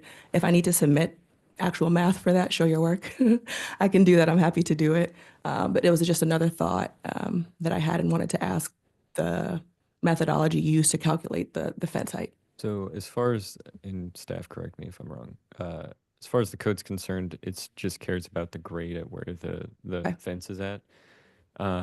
That's not to say that this board can't take things into consideration, like grade changes and things like that. We do that.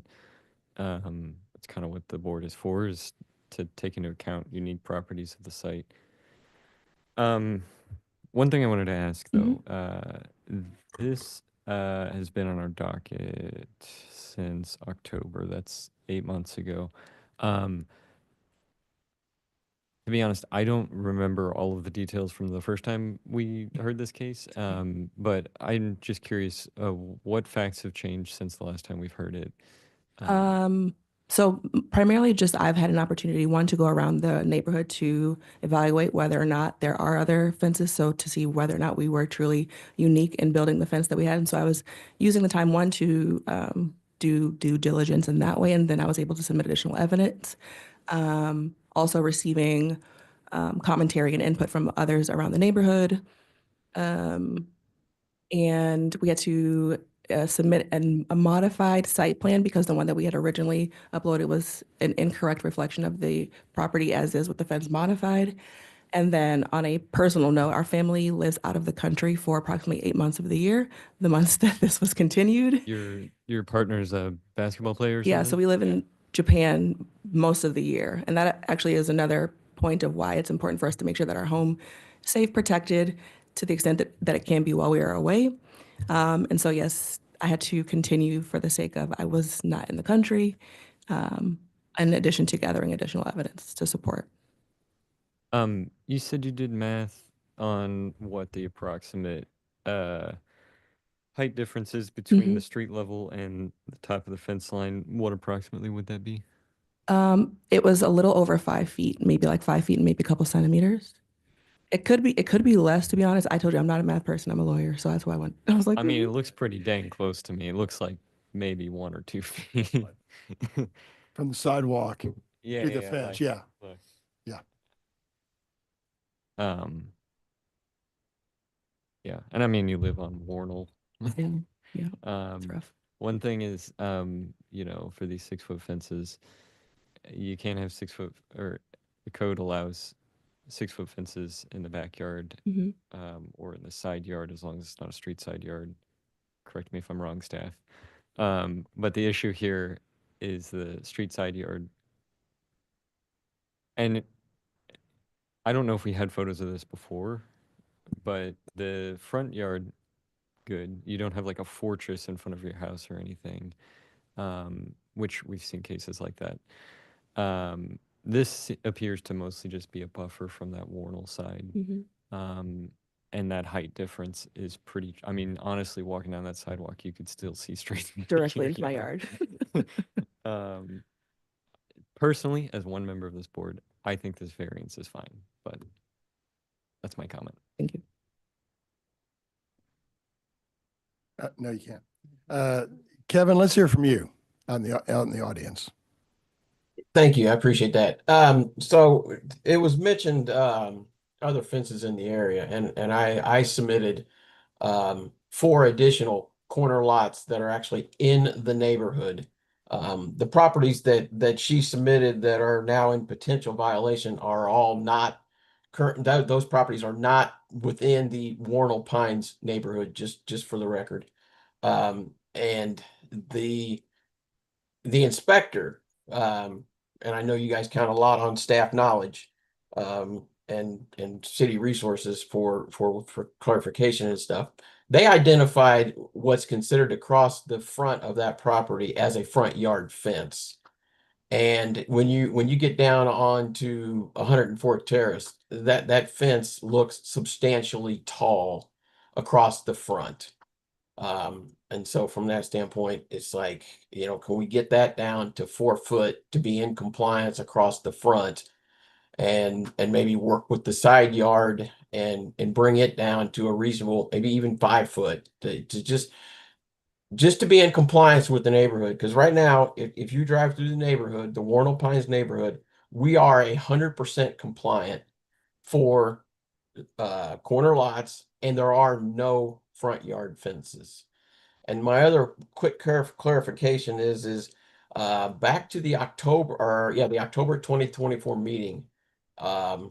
Board member Jazz requested a site plan, and the site plan that got updated is not from the original builder. And I would just ask why that is, because what's submitted now is it doesn't even show the backyard. And then I have one photo just to show you what the back corner of that fence looks like for actually what I consider non-containment, that if her dog is in the backyard and somebody's on that sidewalk, that dog could come around that fence. And as a lawyer, I would consider, you know, I would see that as a major safety hazard, giving the public a false sense that whole yard is fenced. But I understand the variance is just for the 2 pieces.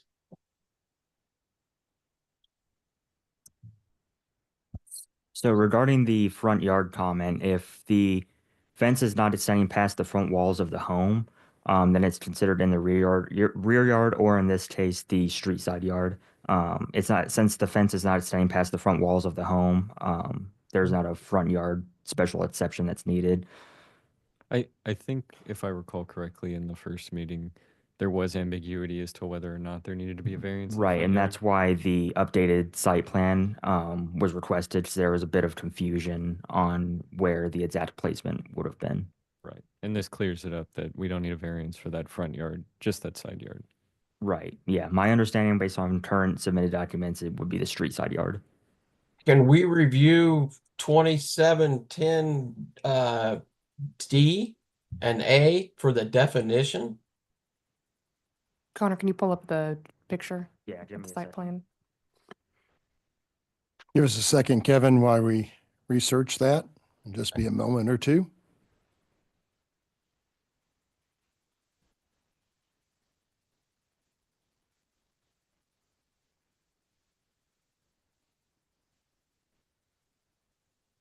Let me share my screen really quick.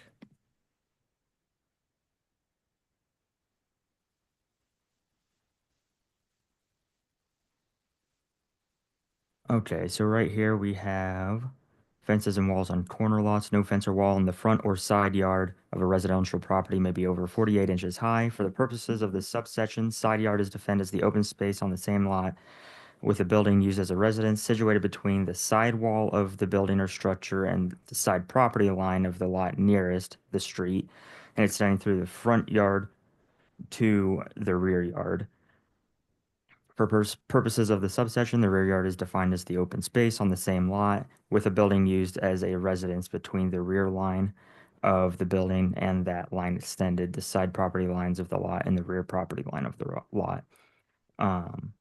So to be super clear, the front yard is defined as the portion, the front yard is the portion with the smaller lot line with the street, correct?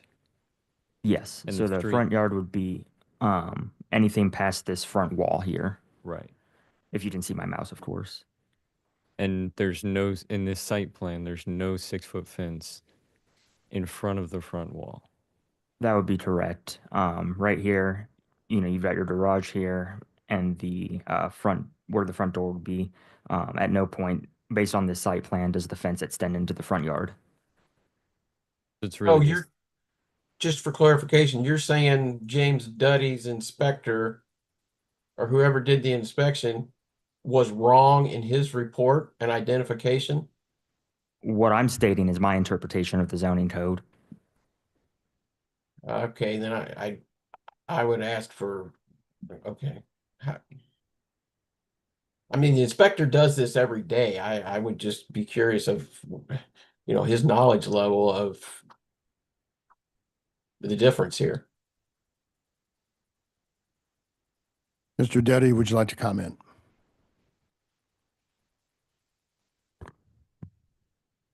I would concur with Planner Connor's assessment.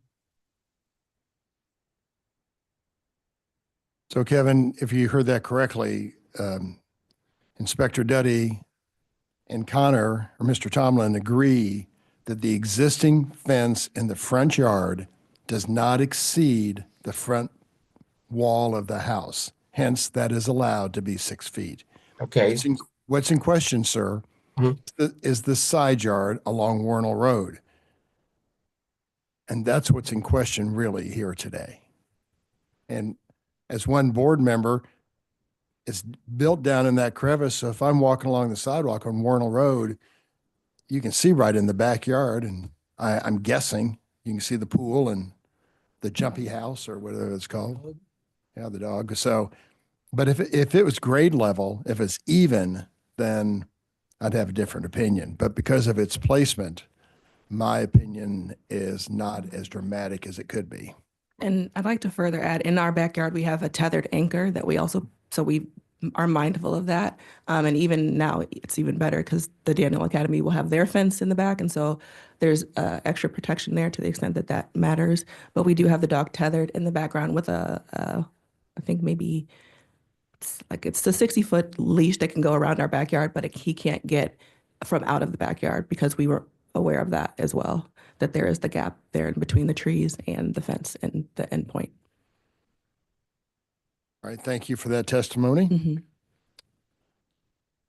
So for just clarification, that piece of fence going from the east to the west to meet up along Warnell Road, that is considered side yard. Is that correct by definition then? Connor, can you pull up the image again? For the site plan. Site plan, yes. Let me share my screen so everyone online can see.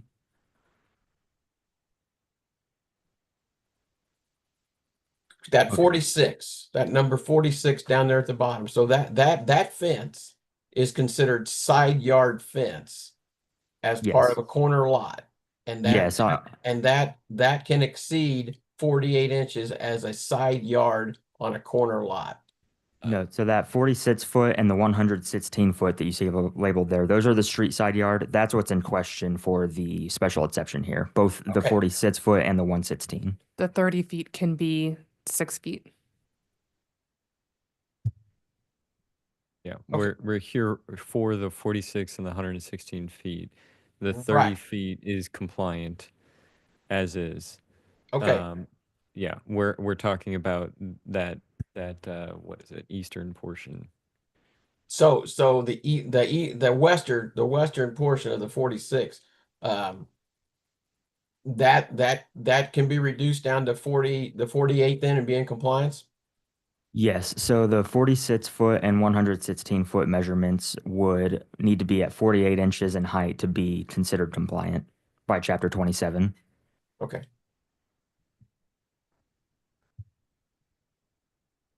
I'll make a motion. Sure. Wait, before you do that, any other questions of board members? Nope. Docket item 6, case 134, I move that we grant the requested special exception in accordance with the site plan and staff report. I have a motion. Do I have a second? Lawrence, if you could speak into the mic. Second. Gorance, Aye. Hayes, Aye. Meyer, Aye. Ebbets. Aye. Your Thank you, exception gentlemen. is granted. Appreciate you. Appreciate your time. Okay, I'm going to read 7 and 8 together as their companion cases. Docket item 7, this is case CD SUP 2021-17. This is a request to revoke special use permit CD SUP 2021-17 under 88-525-13A on about 0.3 acres generally located at 82. Oh my gosh, why did I say that? 2802 East 9th Street. And docket item 8 is CD SUP 2021-18, a request to revoke a special use permit, CD SUP 2021-18, under 88-525-13A on about 0.3 acres generally located at 2802 East 9th Street. I'm the staff planner associated with this case, and the city has initiated this revocation. Thank you. Do we have anyone in the virtual audience? So per 88-525-13, there are some notification requirements involved, sending a letter to the property owner in question, informing them that the case has been initiated to be revoked. So the city, we've mailed that letter to them. I've sent them a courtesy email. I've had a pre-application meeting with them, and they also attended the CPC meeting about this revocation. So the property owner is aware of this case. All right. Are they here? It does not appear that they are here today. Okay. And the lawyer associated with the CPC did inform us that they're not required to be here for us to have this discussion about the revocation. Okay. All right. So again, it's legal opinion. They don't need to be here. That is correct, from my understanding. I'd like for you to present the case, Anna. Okay. Thank you.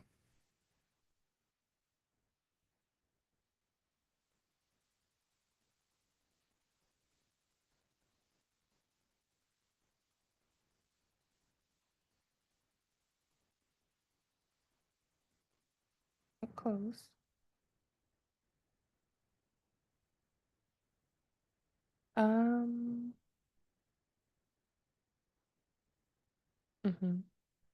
I think so.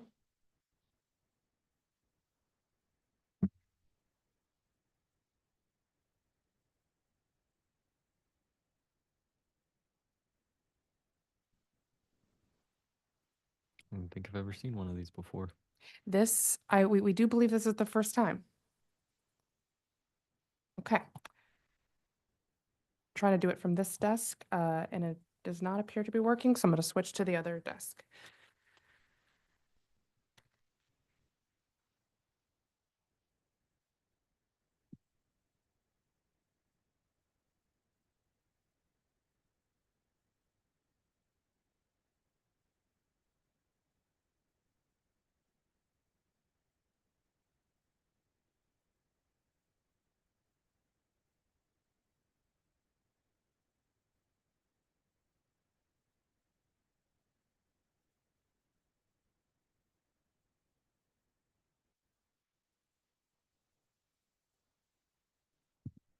Okay, my apologies for that delay. Um, Share your screen on it. Sorry, share your screen Yep. on it. Thank you.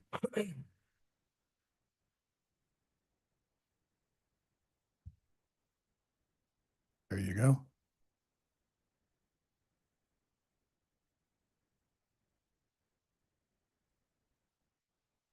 Okay, as previously mentioned, this is a request to revoke a special use permit. The site is located in the eastern portion of Kansas City, Missouri. Here is a look at the site in question. The main site is highlighted in yellow. This is what's originally attached to the special use permit 17 and 18. We're also going to be talking about the parcel highlighted in orange. Which is going to be a part of some of the reasons why we've initiated this revocation.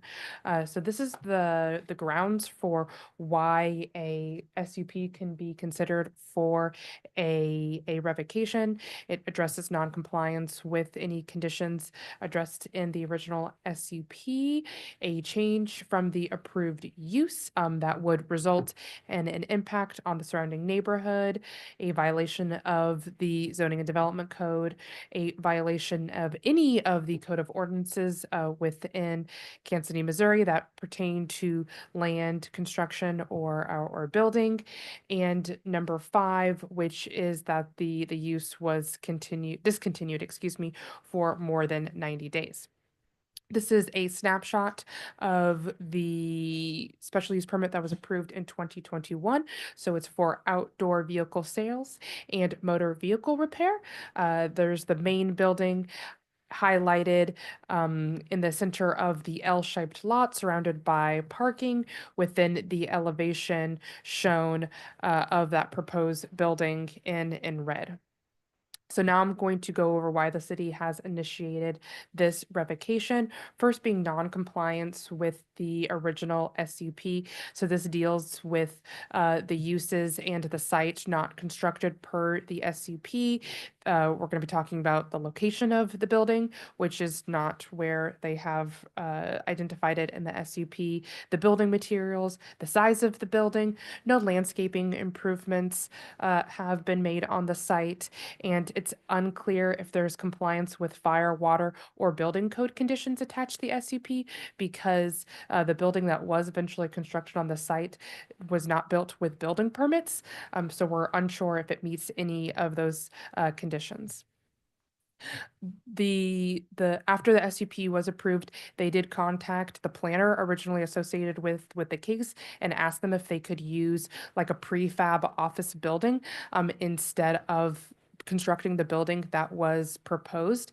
And from this snapshot of the correspondence, it shows that we said, like from a zoning perspective, how you construct the building is not a zoning issue. It is, of course, a building codes issue, but that we would have no problem with them using like this prefab building as long as the elevations are similar. So the brick veneer and the windows that they identified were incorporated into that new building, and that they would still need to be in compliance with any landscaping or other improvements shown on the SUP plan. We directed them to codes questions, which is the general email for the plans review team, so they could address what it would be like building with that prefab building. And we also acknowledge that if they didn't pursue both of the uses, then that one SUP wouldn't have been vested. So now moving on to another criteria that triggered us to initiate this special use permit revocation: demolition of the structure without permits. So in 2019, there was a building on the site, and so these images were taken from Google Street View. And by April of 2022, that building had come down. We, as a city, do not have record of a demolition permit being pulled and approved. So this building was demoed without proper permission. And then, as I mentioned before, we had correspondence, the city had correspondence with the property owner to build a different building, the prefab office building. So then they submitted these plans for the new building in the location that was originally cited for the SUP, and these building plans were approved. However, this building was not also built. So we can, and so then since that building that was approved through this permit, the building that was approved through this permit was not built. We also do not know if it is in compliance with the code. So in the white shows the site plan that was approved, and on my right with the building shows what was constructed, which was constructed without building permits. So the blue is what was approved, and the red square roughly shows where it was eventually constructed. Again, we don't have inspections for this building in red. There's no associated electrical or plumbing permits, and no certificate of occupancy for this building highlighted in red. As I mentioned before, since this building was not constructed with proper building permits, since they did not build the building that was approved through a building permit, we do not know if it meets all of the codes, and they were occupying this building. So we've also issued a do not occupy order, which they have been using since the do not occupy orders were issued. Thus, the reasons for noncompliance with the SUP and the violations that I mentioned to the building and construction code, city staff, we initiated this revocation. The CPC also recommended to revoke this SUP. Building code compliance staff has been involved through this entire process. They are out in the field today, but if you have additional questions for them, we could continue the case and wait for their appearance. That concludes my staff report. I'll be happy to answer any questions. Thank you, Anna, for that. Board members, questions of Anna? So to be clear, Anna, they were granted a permit back in 2020. We granted special use back in 2021. Correct. And they really didn't act upon that in a legal manner. And that's why we're revoking it today. They did not construct the building or the site per the approved SUP, and they also did not construct the building per approved building plans. All right, thank you. I can make a motion if there's no other questions. And we'll need a motion on each case. Thank you. Yes, please. 7 and 8. Yep. All right. Make a motion to revoke the special use permit 2021-17 on docket item 7. Second. Can you ask for public comment real quick? Yes. Any public comment on this proposal to revoke? No one has raised their hand online, and no one has approached the microphone. Okay, thank you. Mr. Meyer, did you say you have a motion? Yeah, I have a motion on docket item 7 to revoke the special use permit 2021-17. I have a motion. Do I have a second? Second. Lawrence? Aye. Hayes? Aye. Meyer? Aye. Ebbets? Aye. Mr. Meyer? Got a motion for docket item 8. Go ahead. To revoke the special use permit 2021-18. Second. Oh, do we have to take public comment as well? Any Sorry. public comment on this? No one has raised their hand online or approached the microphone. Thank you. One more time. Yeah, so on docket item 8, move to revoke the special use permit 2021-18. I have a motion. Second. Second from Gorens. Please call the roll. Gorence? Aye. Hayes? Aye. Meyer? Aye. Ebbets? Aye. Those are revoked. Jump into docket 10, it looks like. Okay, docket item 10 for Alec Gustafson.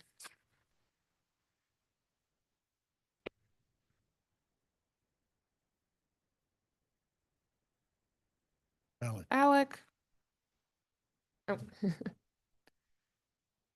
Okay, docket item 10. This is CD BZA 2025-54, a request to approve a variance to allow a street frontage driveway on the subject site in an infill residential context area. Thank you. Zoned R6, which is a residential zoning district on about 0.295 acres, generally located at 3023 East 6th Street. Alec Gustafson is the staff planner associated with this case. If you are the property owner, please approach the desk. And if anyone else wishes to provide public testimony on the case docket item 10, please raise your hand in Zoom now or approach the microphone. Seeing none. Okay. Good. Almost afternoon, sir. Thank you. Please raise your right hand to be sworn, then I'll explain the rules again. Do you solemnly swear or affirm to tell the truth and nothing but the truth in this meeting today? I do. Aaron Vanderpool, 3023 East 6th Street. Thank you. We only have 4 board members here today. You have to have unanimous approval from all of us for your case to be approved. If you have 1 negative vote, it goes away. Or you can come back in a couple of weeks where we have 5, and then you can have a negative vote and nothing will happen. It'll be approved. What's your comment, sir? I'd like to proceed. Okay, great. All right. There's a list of administrative exhibits labeled 1 to 9 that we need to hear your case today. Aaron, do we have your approval to do that? Thank you. Those are approved. One of that is a presentation by Alec. And by the way, do you have any questions on those administrative exhibits? I do not. Great, thank you. Alec, please tell us about the case. Okay.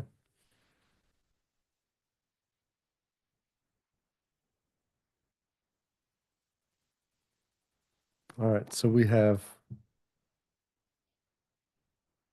hold on.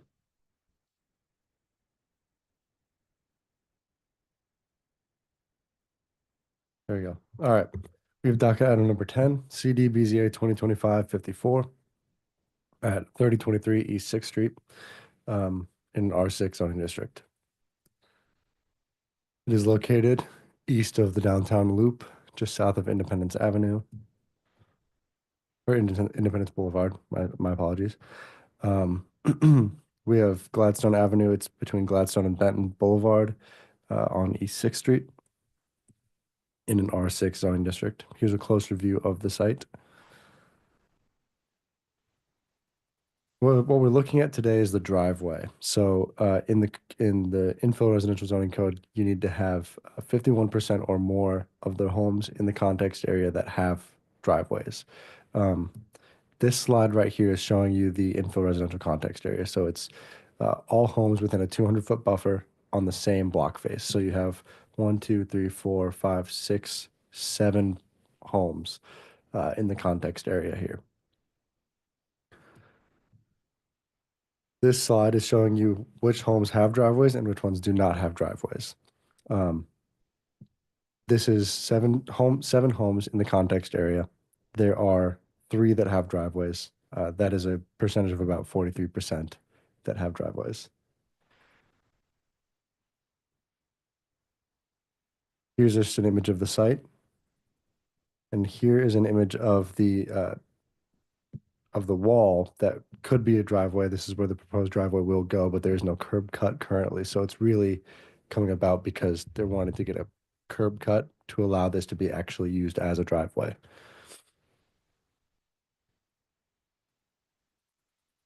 And then here's just another image of that fence with the 0 curb cut. And then there is an improved alley in the back. This is the parking lot in the back for the carriage house, which is this building in pink. There's enough room for really just 1 car in this parking spot.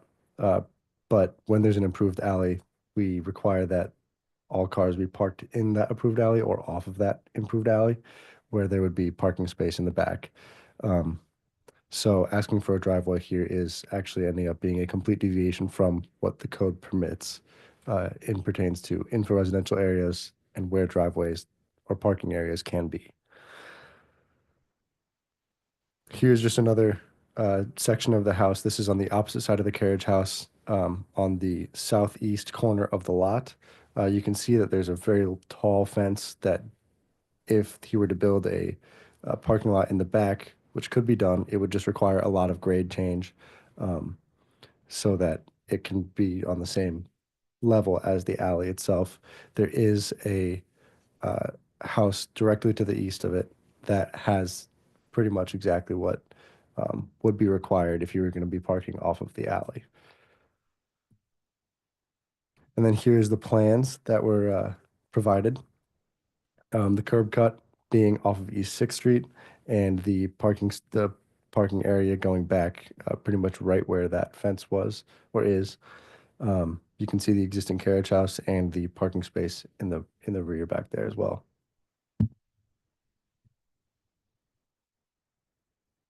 And then here we have our variance for this case. It's a complete deviation from the infill ordinance to permit a driveway on the subject site where an improved alley is already present per the approved site plan.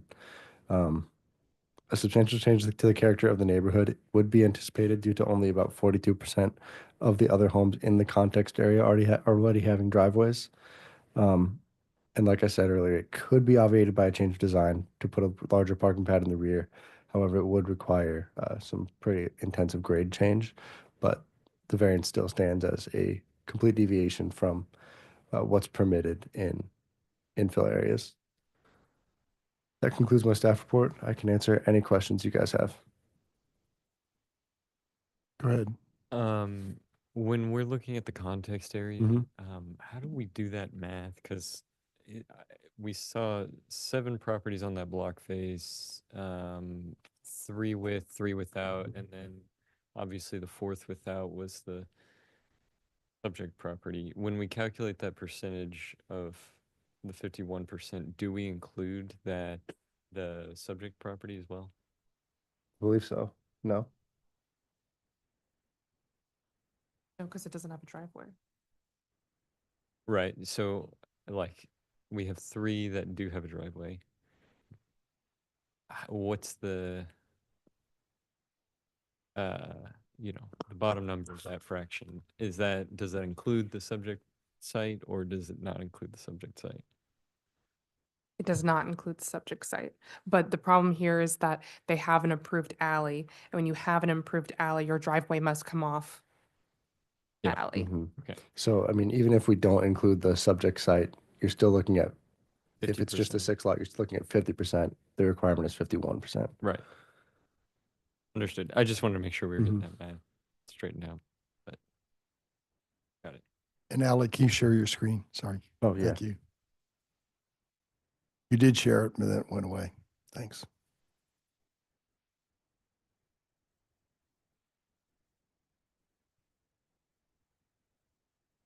All right.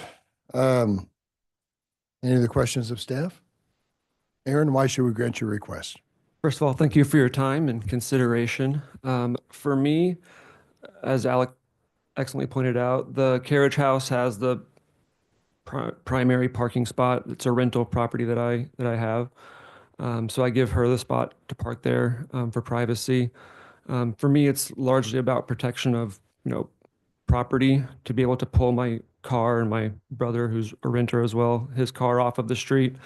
We have had quite a few incidences on the street where it is a bit at risk, with first responder personnel having multiple fires on the block. We do have a weekly outreach that happens at the neighborhood church that brings quite a few sort of transient folks in for free meals. And it would just be peace of mind to have the property off of the street. I'll keep it short and sweet. That's really what it boils down to for me. All right. Have you considered expanding that drive on the rear for the alley? The current car park is tight up against, if you can bring that photograph up, that might be helpful, is tight up against the carriage house as it is, has a small sidewalk to allow the stairs to get up to that level. It's roughly 36 inches of a grade change there. The view that's a little bit harder to see, it's kind of in the far left of that image, is basically the property line. There is a barn or some sort of shed structure of the neighbors. Also, roughly the same 36-inch stone wall there, with maybe, it's hard to see there, but with maybe 30 to 36 inches of landscape buffer, but it's tight up against that adjacent property as is. That might be the more easily accommodated side would be the side adjacent to the neighbor. I would have a bit of concern undermining the foundation of his shed. It's in rough shape as it is. The air conditioner and then ease of access to that back would make the east side harder to lower. You got it bound by retaining walls, though. Yeah. In that second image you showed, that retaining wall is upwards of 8 feet. It's a fairly significant grade change to that southeast corner.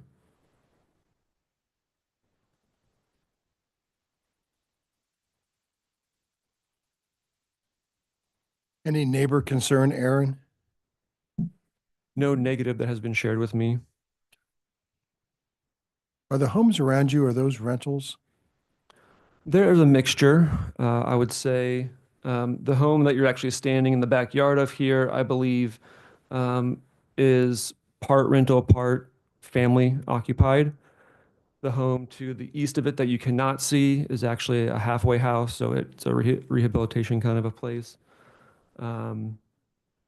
I believe all the remaining houses to the west on my side of the block are all occupied by the owners.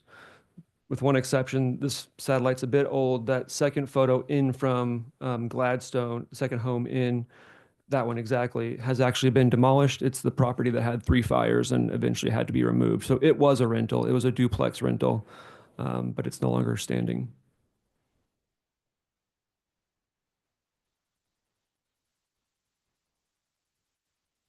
I see some definite hardship trying to use the alleyway.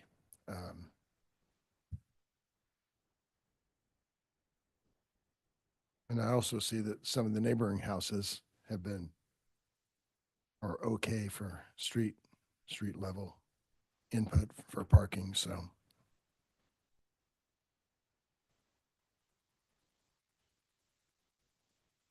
Yeah, those retaining walls really, I imagine, Right. that alley any more than you already do.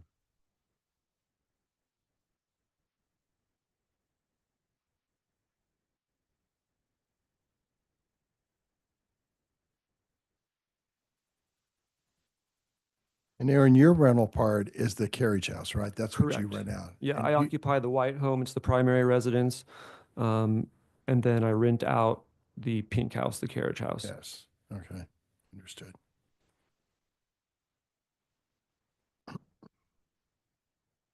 Oh, yeah. Any other comment with either in the virtual audience or the live audience? Please raise your hand. No one has appeared online or in person. Thank you. I'll make a motion on docket item 10, case 54. I move that we grant the requested variance in accordance with site plan and staff report. Second. Second by Mr. Meyer. So motion by Hayes, second by Meyer. Please call the roll. Gorntz, Aye. Hayes, Aye. Meyer, Aye. and Debbitz. Aye. Project is approved. Good luck with Thank it, you all. sir. Thank you. Okay. Thank you. Give us 60 seconds. Thank you.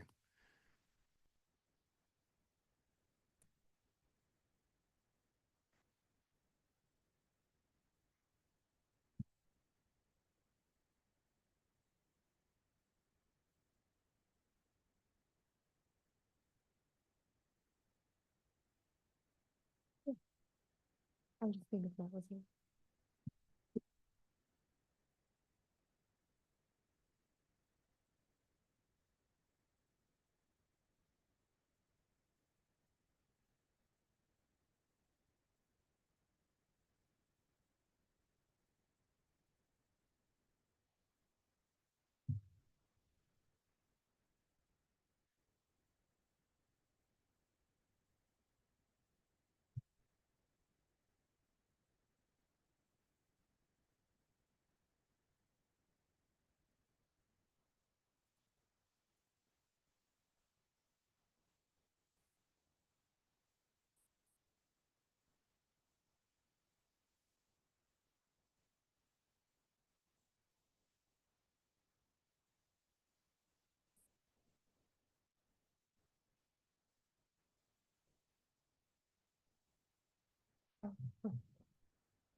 Hurt my eyes for a little bit.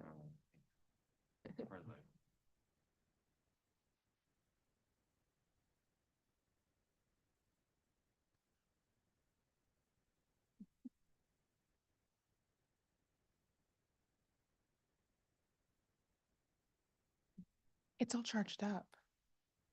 My computer's fully charged if you want it back. Okay, thank you.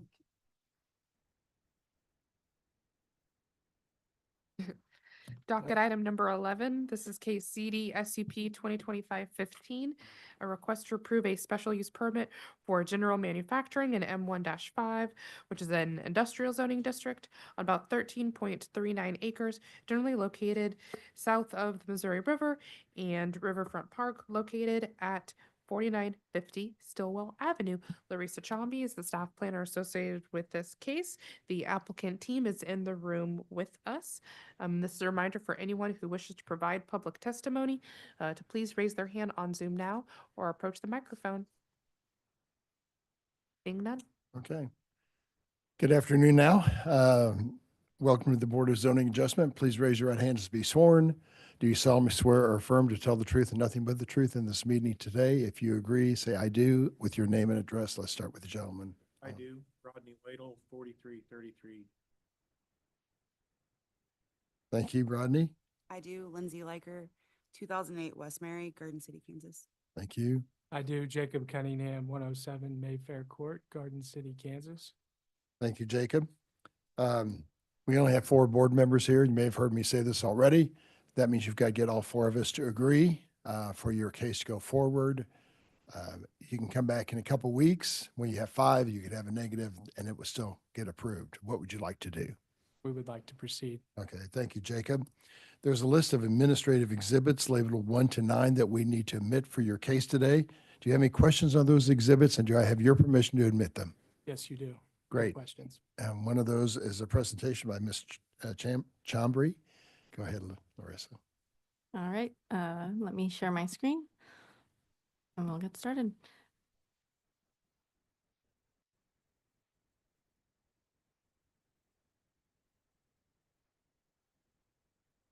All right, so my name is Larissa Chomby, Development Management Division. This is a special use permit for 4950 Stillwell Avenue.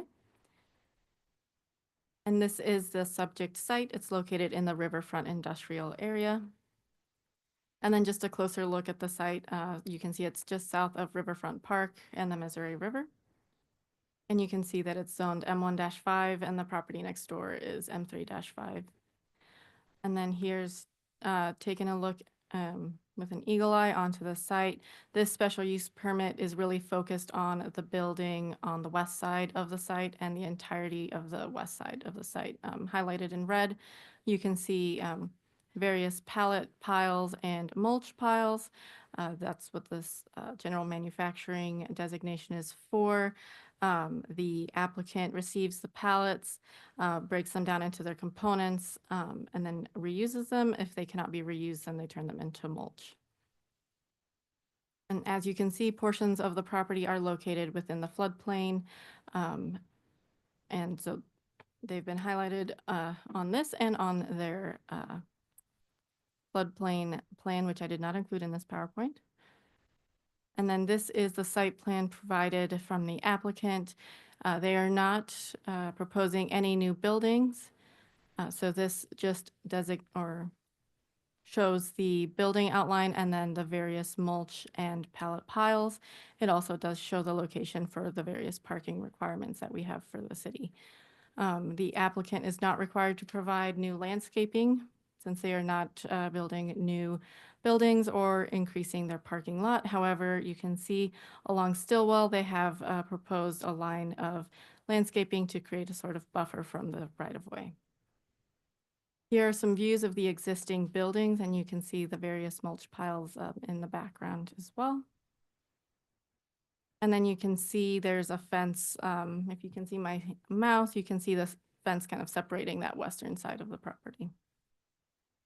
And then a view from Stillwell Street, and I've highlighted those pallet piles as well. And then just a direct view onto the site. So the applicant did revise a condition at the City Plan Commission hearing, and you can see it's the top version of the condition. That's what was approved by the City Plan Commission.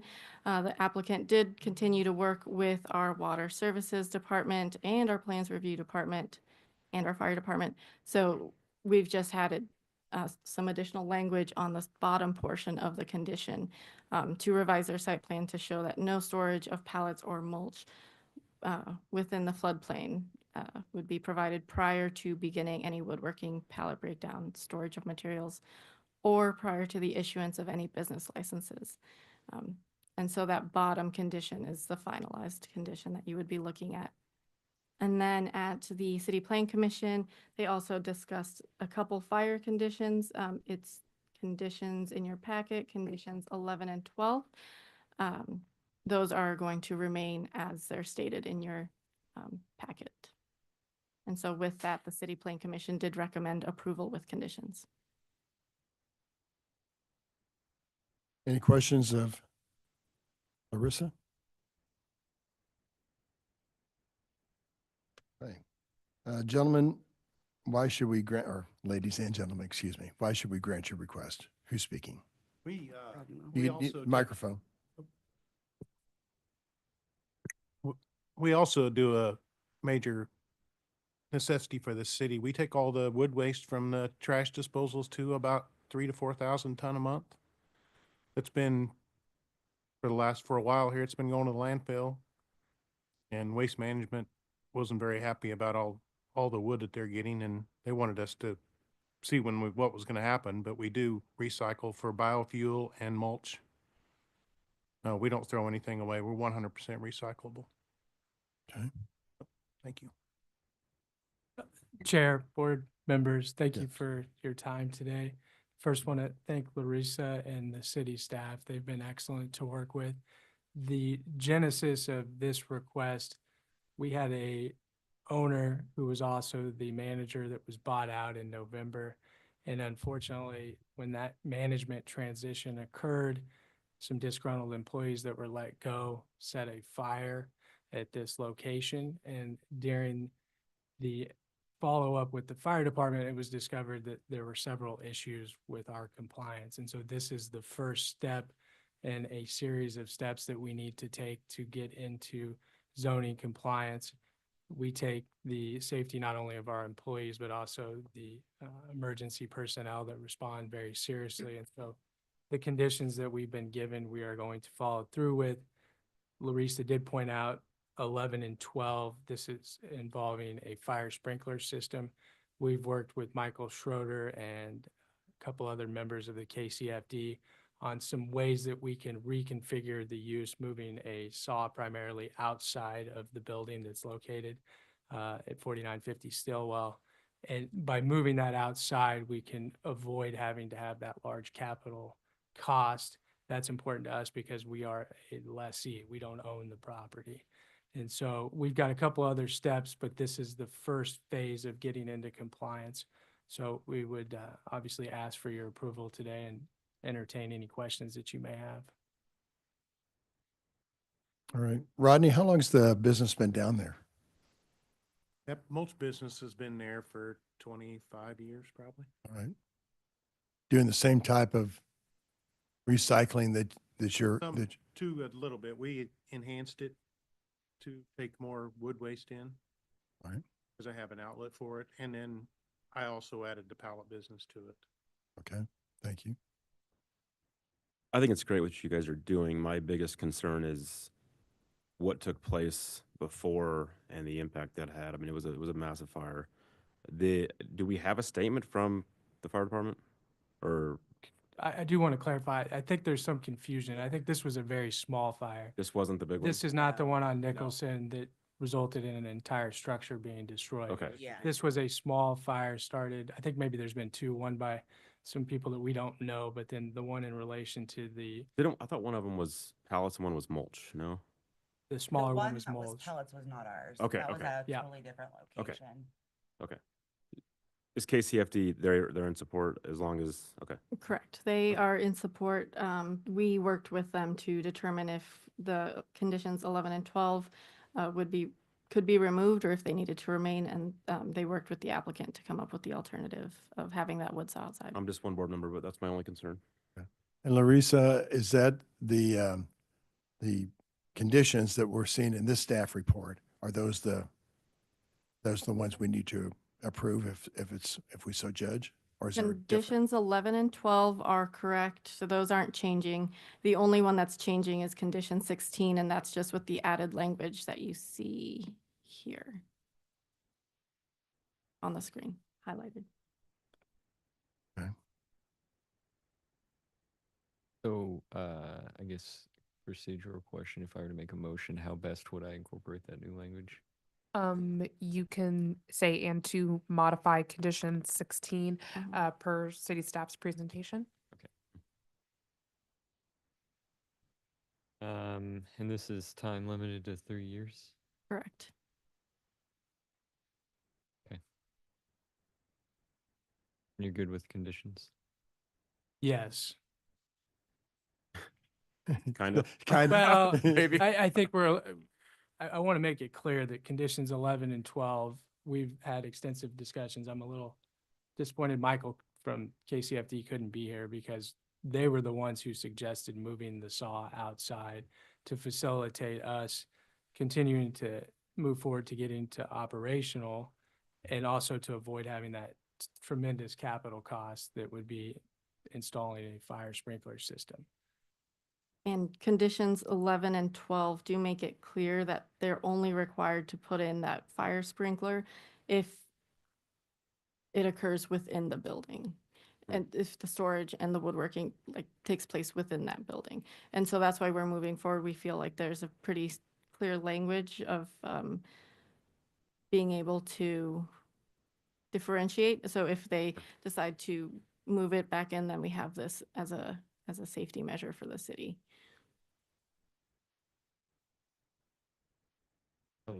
Public testimony? Yeah, any public testimony? No one has raised their hand on Zoom or approached the microphone. Thank you.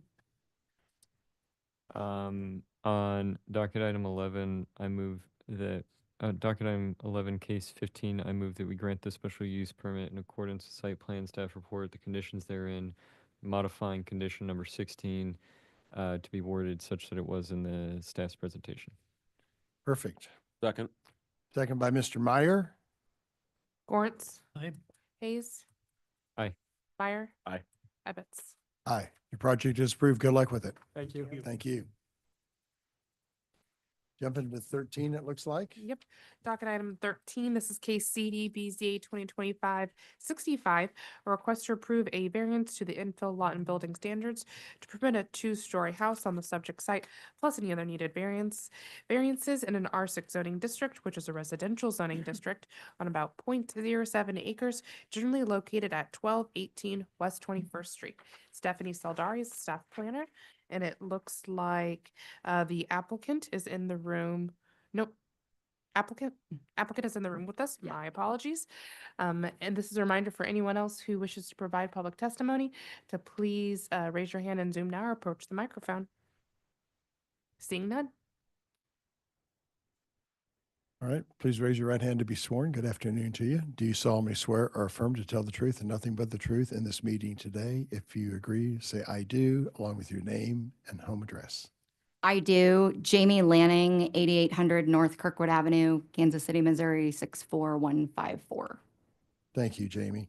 There's, as I've told everyone so far, there's only 4 members here. You need a unanimous approval for your case to go forward and be approved.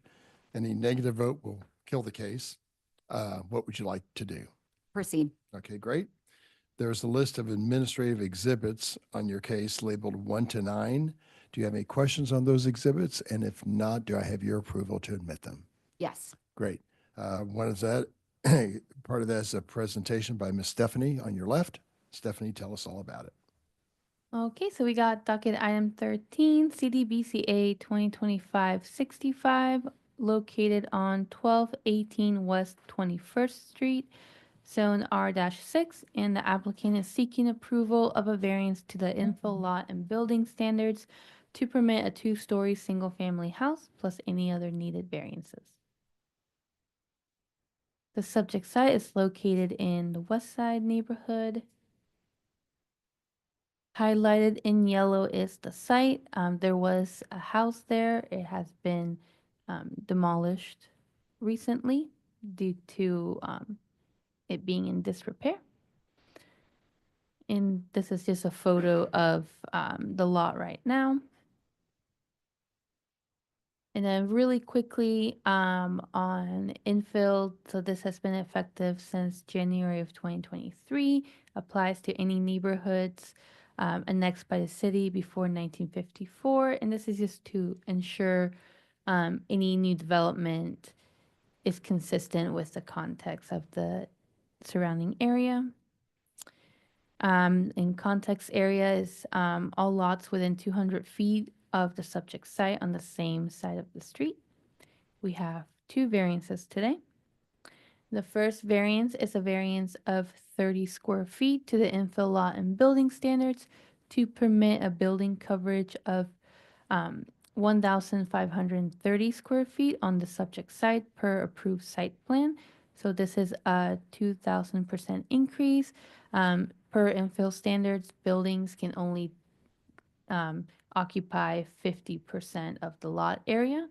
The lot area is 3,000 square feet. Therefore, the max building coverage for this lot is 1,500 square feet. Change to the character of the neighborhood is not anticipated. The proposed building coverage area only requires a minimal variance. Other houses in the context area seem to exceed the 50% requirement, likely because they were built prior to the infill residential regulations.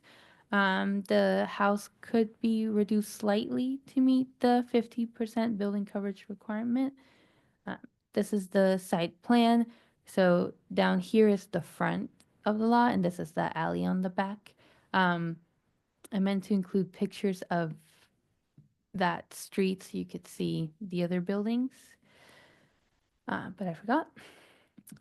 So we have variance request B, and this is a variance of 7.22 feet to the infill residential lot and building standards to permit a height of 19.22 feet on the subject site per approved site plan. This is a 60% increase. A change to the character of the neighborhood is not anticipated, only because the previously existing house was a two-story building. Of course, by demolishing it, it became whatever new builds are built on this lot do have to conform to current standards, but the height could be reduced to meet the requirements. So determining the height, so a full story is 12 feet. And basically it's determined how high can the building be is determined on the two nearest buildings of the same type to the subject site. So the two nearest buildings this is what the house used to look like per Google Street View. The two nearest buildings are these two, both single family houses are one story. So they can have 12 feet plus an additional 6 feet depending on the roof pitch. So they could have 18 feet. And these are the elevations of the home. So this is the front of the house, and then this is the rear elevation that backs up to that alley with the garage. And that concludes my presentation. All right. Any questions, Ms. Stephanie? Anybody? All right. Jamie, why should we approve your request today? So our homeowner moved to Kansas City about 26 years ago. She purchased this home. It's been going down over the years. And so unfortunately, she had to vacate the home. It wasn't safe. It wasn't a good place to have her grandchildren there. So she vacated the home. She had spoken with somebody and they said the best thing to do was to tear the house down and potentially just lose everything. So she had made the decision to go ahead and tear the house down and then wanted to rebuild. However, she went with the impression thinking that she could go back with a two-story, no problem, had made plans. And then we discovered that, you know, due to the current infill situation, we're basically going to be limited to doing a one-story house. As she mentioned, I mean, the lot is 0.07 acres. It's a very small lot. We don't have a lot of room to work with. Luckily, we've put together a plan that we think would work, that would allow her to have a two-car garage, of course, entering off the alley, so we're keeping up with that. The west side's a very unique neighborhood. We've got a lot of very good homes that are in that area that have stood there for a very long time. And then we've also seen some revitalization. So ironically, the houses 2 to the left and 2 to the right are ranches. However, you go 3 to the left and 3 to the right, they're 2 stories. In addition to that, if you stand on the future front porch of this home and you look across the street, one over, it's a 2-story house. And then, so like diagonally from the subject property, you've got 2-story houses left and right. So for the area, it definitely, it fits. The home, I mean, is a vacant lot. It does anybody no good. So she's looking to move back to the area.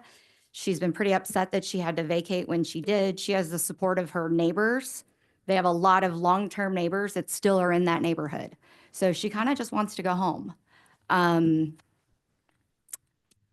There's also additionally, there's other, I don't have any numbers, but there are lots of houses in that neighborhood that have been redone. The values of the homes in that area have gone up substantially. And it's just a great opportunity for somebody to move back to where their friends and neighbors are.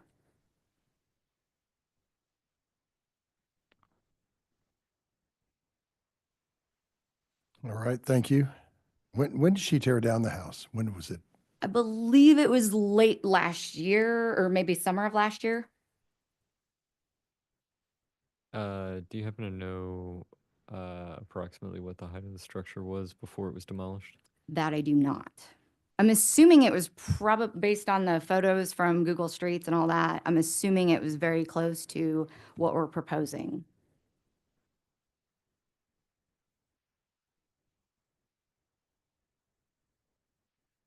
Ms. Anna, no public comment? Do you see anybody out One there? person has raised their hand during the presentation, Richard Hernandez. Okay. Do you want to promote her? Yep, he has been promoted. Richard, if you would like to provide testimony on docket item 13, please unmute your microphone now.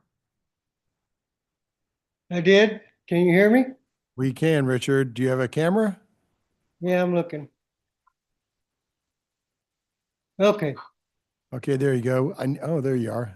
I recognize you. Yeah. Please raise your right hand to be sworn. Do you solemnly swear or affirm to tell the truth and nothing but the truth in this meeting today? I do. And state your name and address for the court reporter. Richard Hernandez, 2106 Holly. And what are your concerns on this matter today, sir? First off, the neighborhood has not really been notified. There's only one signature that they gathered out of the 53 that they should have. And the big thing was we didn't get to see the plans. They didn't post them until Friday, which it takes 5 days to give to you all. And the the house was abandoned all them years. They didn't do anything to it. It could have been at least maintaining the yard and the trash and all that. And the codes require the two houses to either side. That house being, if they want to build that house, it'd be the same as the two on the left and the right. And they need to stick with that, especially if they don't live in Kansas City that I know of. And they're probably going to rent it and high rent that the average person can't afford, which happens here a lot. And I just think they need to, and they probably should, wanting a variance and all, they should have had a visit the neighborhood association and spoke with the neighbors. All right. And sir, it was a 2-story house before. Do you agree with that? Yeah, about 400 years ago. Yeah. But you can't go by that because everything was, all these homes in this whole area, well, just about all over Kansas City, are over 100 years, so we can't really use that anymore. Right. wouldn't think, and especially you still got to go by what codes say today. They get a lot of people get away with a lot of stuff, especially on the west side, but it just ain't, it's not fair. And I say follow the rules, especially with the posting it not until Friday, the pictures of the home and no meeting with the neighborhood. Them are just basic things we ask. Right. All Thank right, you. Richard, thank you. So, oh, sorry, I was just gonna say, the materials Jamie submitted were posted, um, around the time the legal ads went out sometime last month.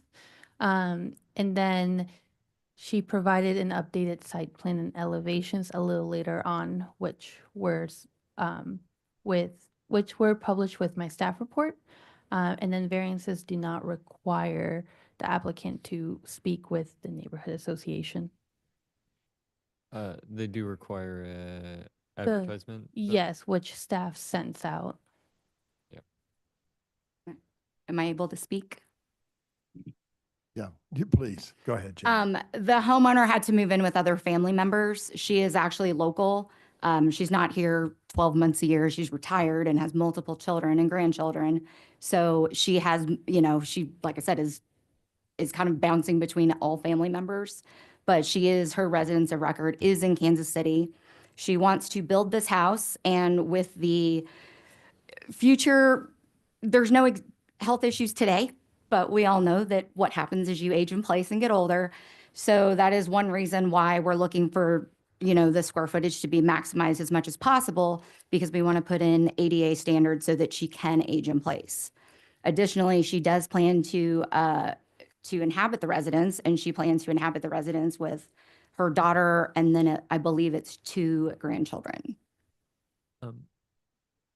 Sorry, you may have said this before. Are you the architect? I'm the builder. Okay.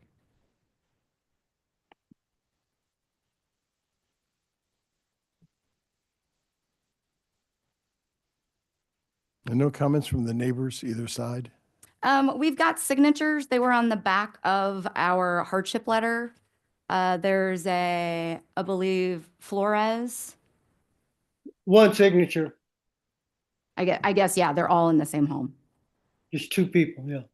Is that is it like an adjacent property or? I believe it is. I'd have to look. I've got the address here, but I can't tell you exactly where it is. The homeowner collected it.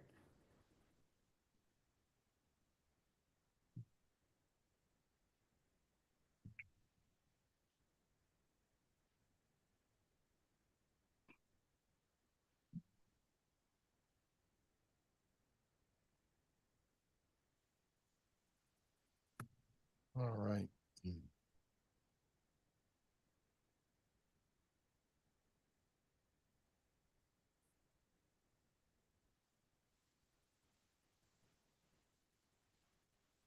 Jamie, as the builder, do you see you could reduce the height of the structure any less than what it is today, what you're proposing? It could be possible to change the roof heights, but for professional building standards in a residential environment, we would prefer not to, because it could create future issues with a flat roof situation. So anytime we can avoid a flat roof, we try. We certainly could attempt, but I don't think it's going to fit the area. Like if we made some changes to this, I think it might look out of place. Okay, thank you. So the Yeah, info but- standards. If it's only Excuse gonna be me? an elderly person, you don't need a 2-floor house. Okay, so as I was saying, per infill standards, the height is only measured up to like the base of the roof line. So the roof part is not considered. You need to cut. A bunch. As one board member, I think the height's fine.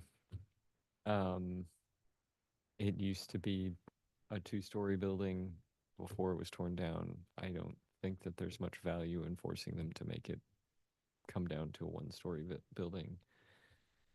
And let's see this other variance.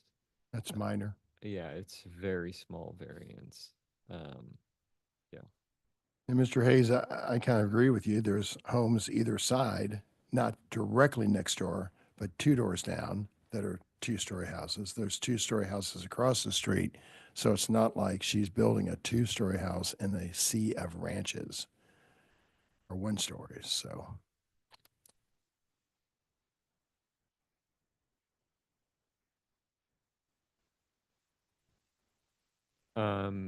I guess to that effect, on docket item 13, case number 65, I move that we grant the requested variances in accordance with site plan staff report. I have a motion by Mr. Hayes. Do I have a second? Second by Mr. Gorans. Lawrence, Aye. Hayes, Aye. Meyer, Aye. Ebbets. Aye. Your project is approved. Good luck with it. Thank you. Thank you. Okay.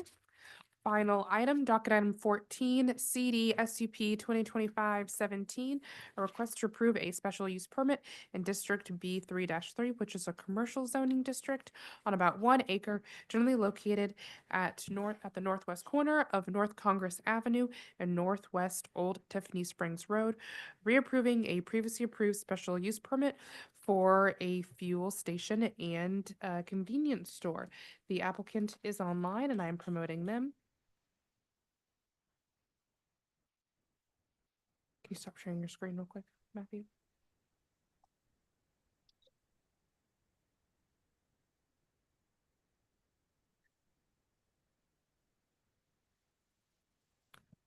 Jonathan's been promoted and he is connected.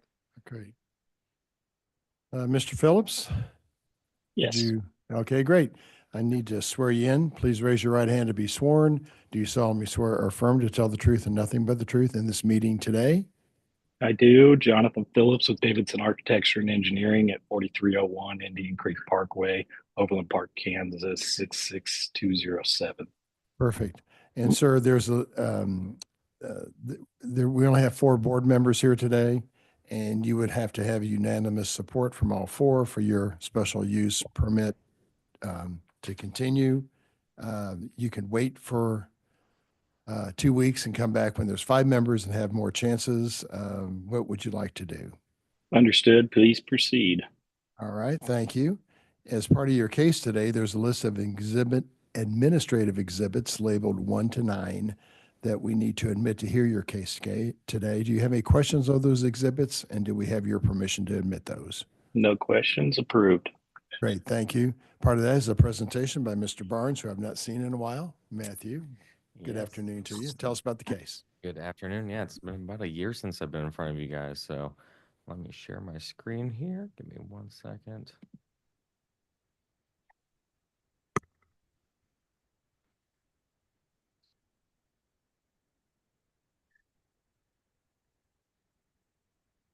Okay. Good afternoon. Matthew Barnes, City Planning and Development, here with docket item number 14, which is a special use permit renewal for a Tiffany Springs C-store. There we go. The site is located in the Northland, just south of the airport, and it is north of 152 and west of I-29. Here is that view a little bit closer. You can see Northwest Old Tiffany Springs Road to the south of the property, and then North Congress Avenue runs north and south. As you can see from the aerial view, that site is still under construction. I think they're getting ready to wrap up construction, and the applicant can speak more on where they're at with that. Since you guys approved this 3 years ago, this gas station to the east there was built and did not require any entitlement, which is a different process than we have now. Here's a view of that site. You can still under construction, but it has been substantially completed here. So the overall development plan permitting this gas station was approved in 2009. In September of 2022, the City Plan Commission recommended approval of a special use permit, and then September 22nd, the BZA approved the special use permit with a 3-year review period. Since then, the construction of the gas station was started but not completed. And as stated, that second gas station across the street was constructed and is now operational. This gas station didn't undergo any kind of review due to the zoning designation of M1, but this was prior to the updated gasoline and fuel cells ordinance. Staff is recommending a 5-year extension of the special use permit. So in 5 years, they'd come back for this process again to ensure that they are in compliance in operations and with landscaping and stuff like that. And here's the elevations. This is what that street view looks like, essentially, and this is what they're planning on doing. And the site plan, they are providing good screening and landscaping along both frontages as well as throughout the site. With that, the City Plan Commission and staff recommends approval with conditions, and I can take any questions. All right, thank you. Questions of staff? What's the name of the gas station across the street? You know, Matt? I do not know. It's It's all right. Applegate Mobile. I think It's like okay, a don't worry Cinex or about that. something. All right, Mr. Phillips, why should we grant your request to renew this special use permit?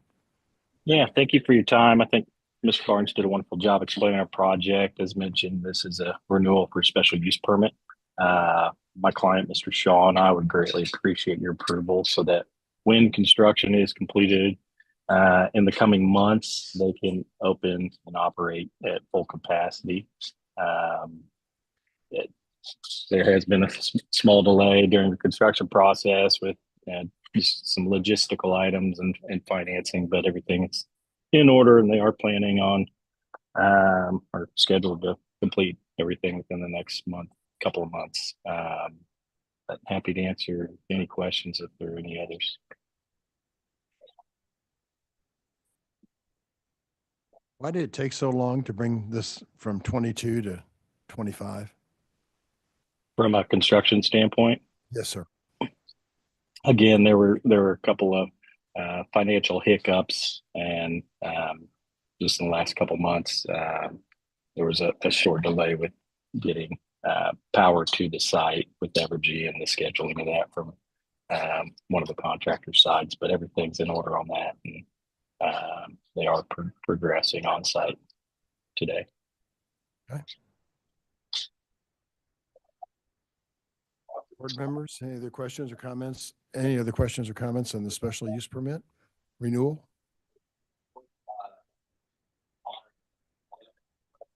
Quite a few gas stations up there that are in. But Sorry, was there a question? It was hard to hear. oh, it was just a comment. There's a lot of gas stations in that area. Oh, okay. So. But this board saw fit to grant you that special use permit 3 years ago. It's just taken a while for you to get it out of the ground. So.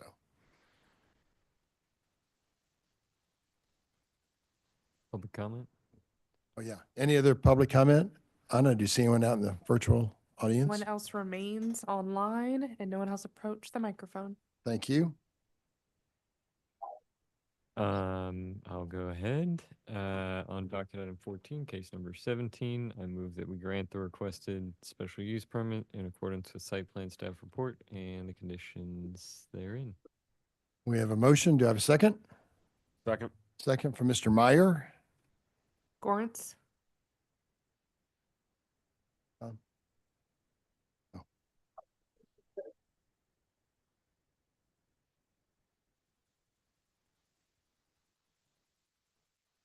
Okay.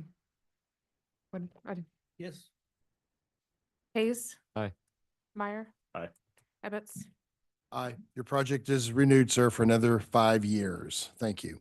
Thank you. And that terminates our meeting before 1 o'clock. We are adjourned.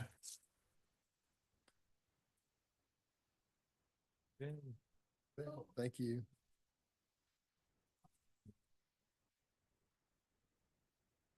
Yeah, that's right. That's right. Otherwise we'd have to cut them loose.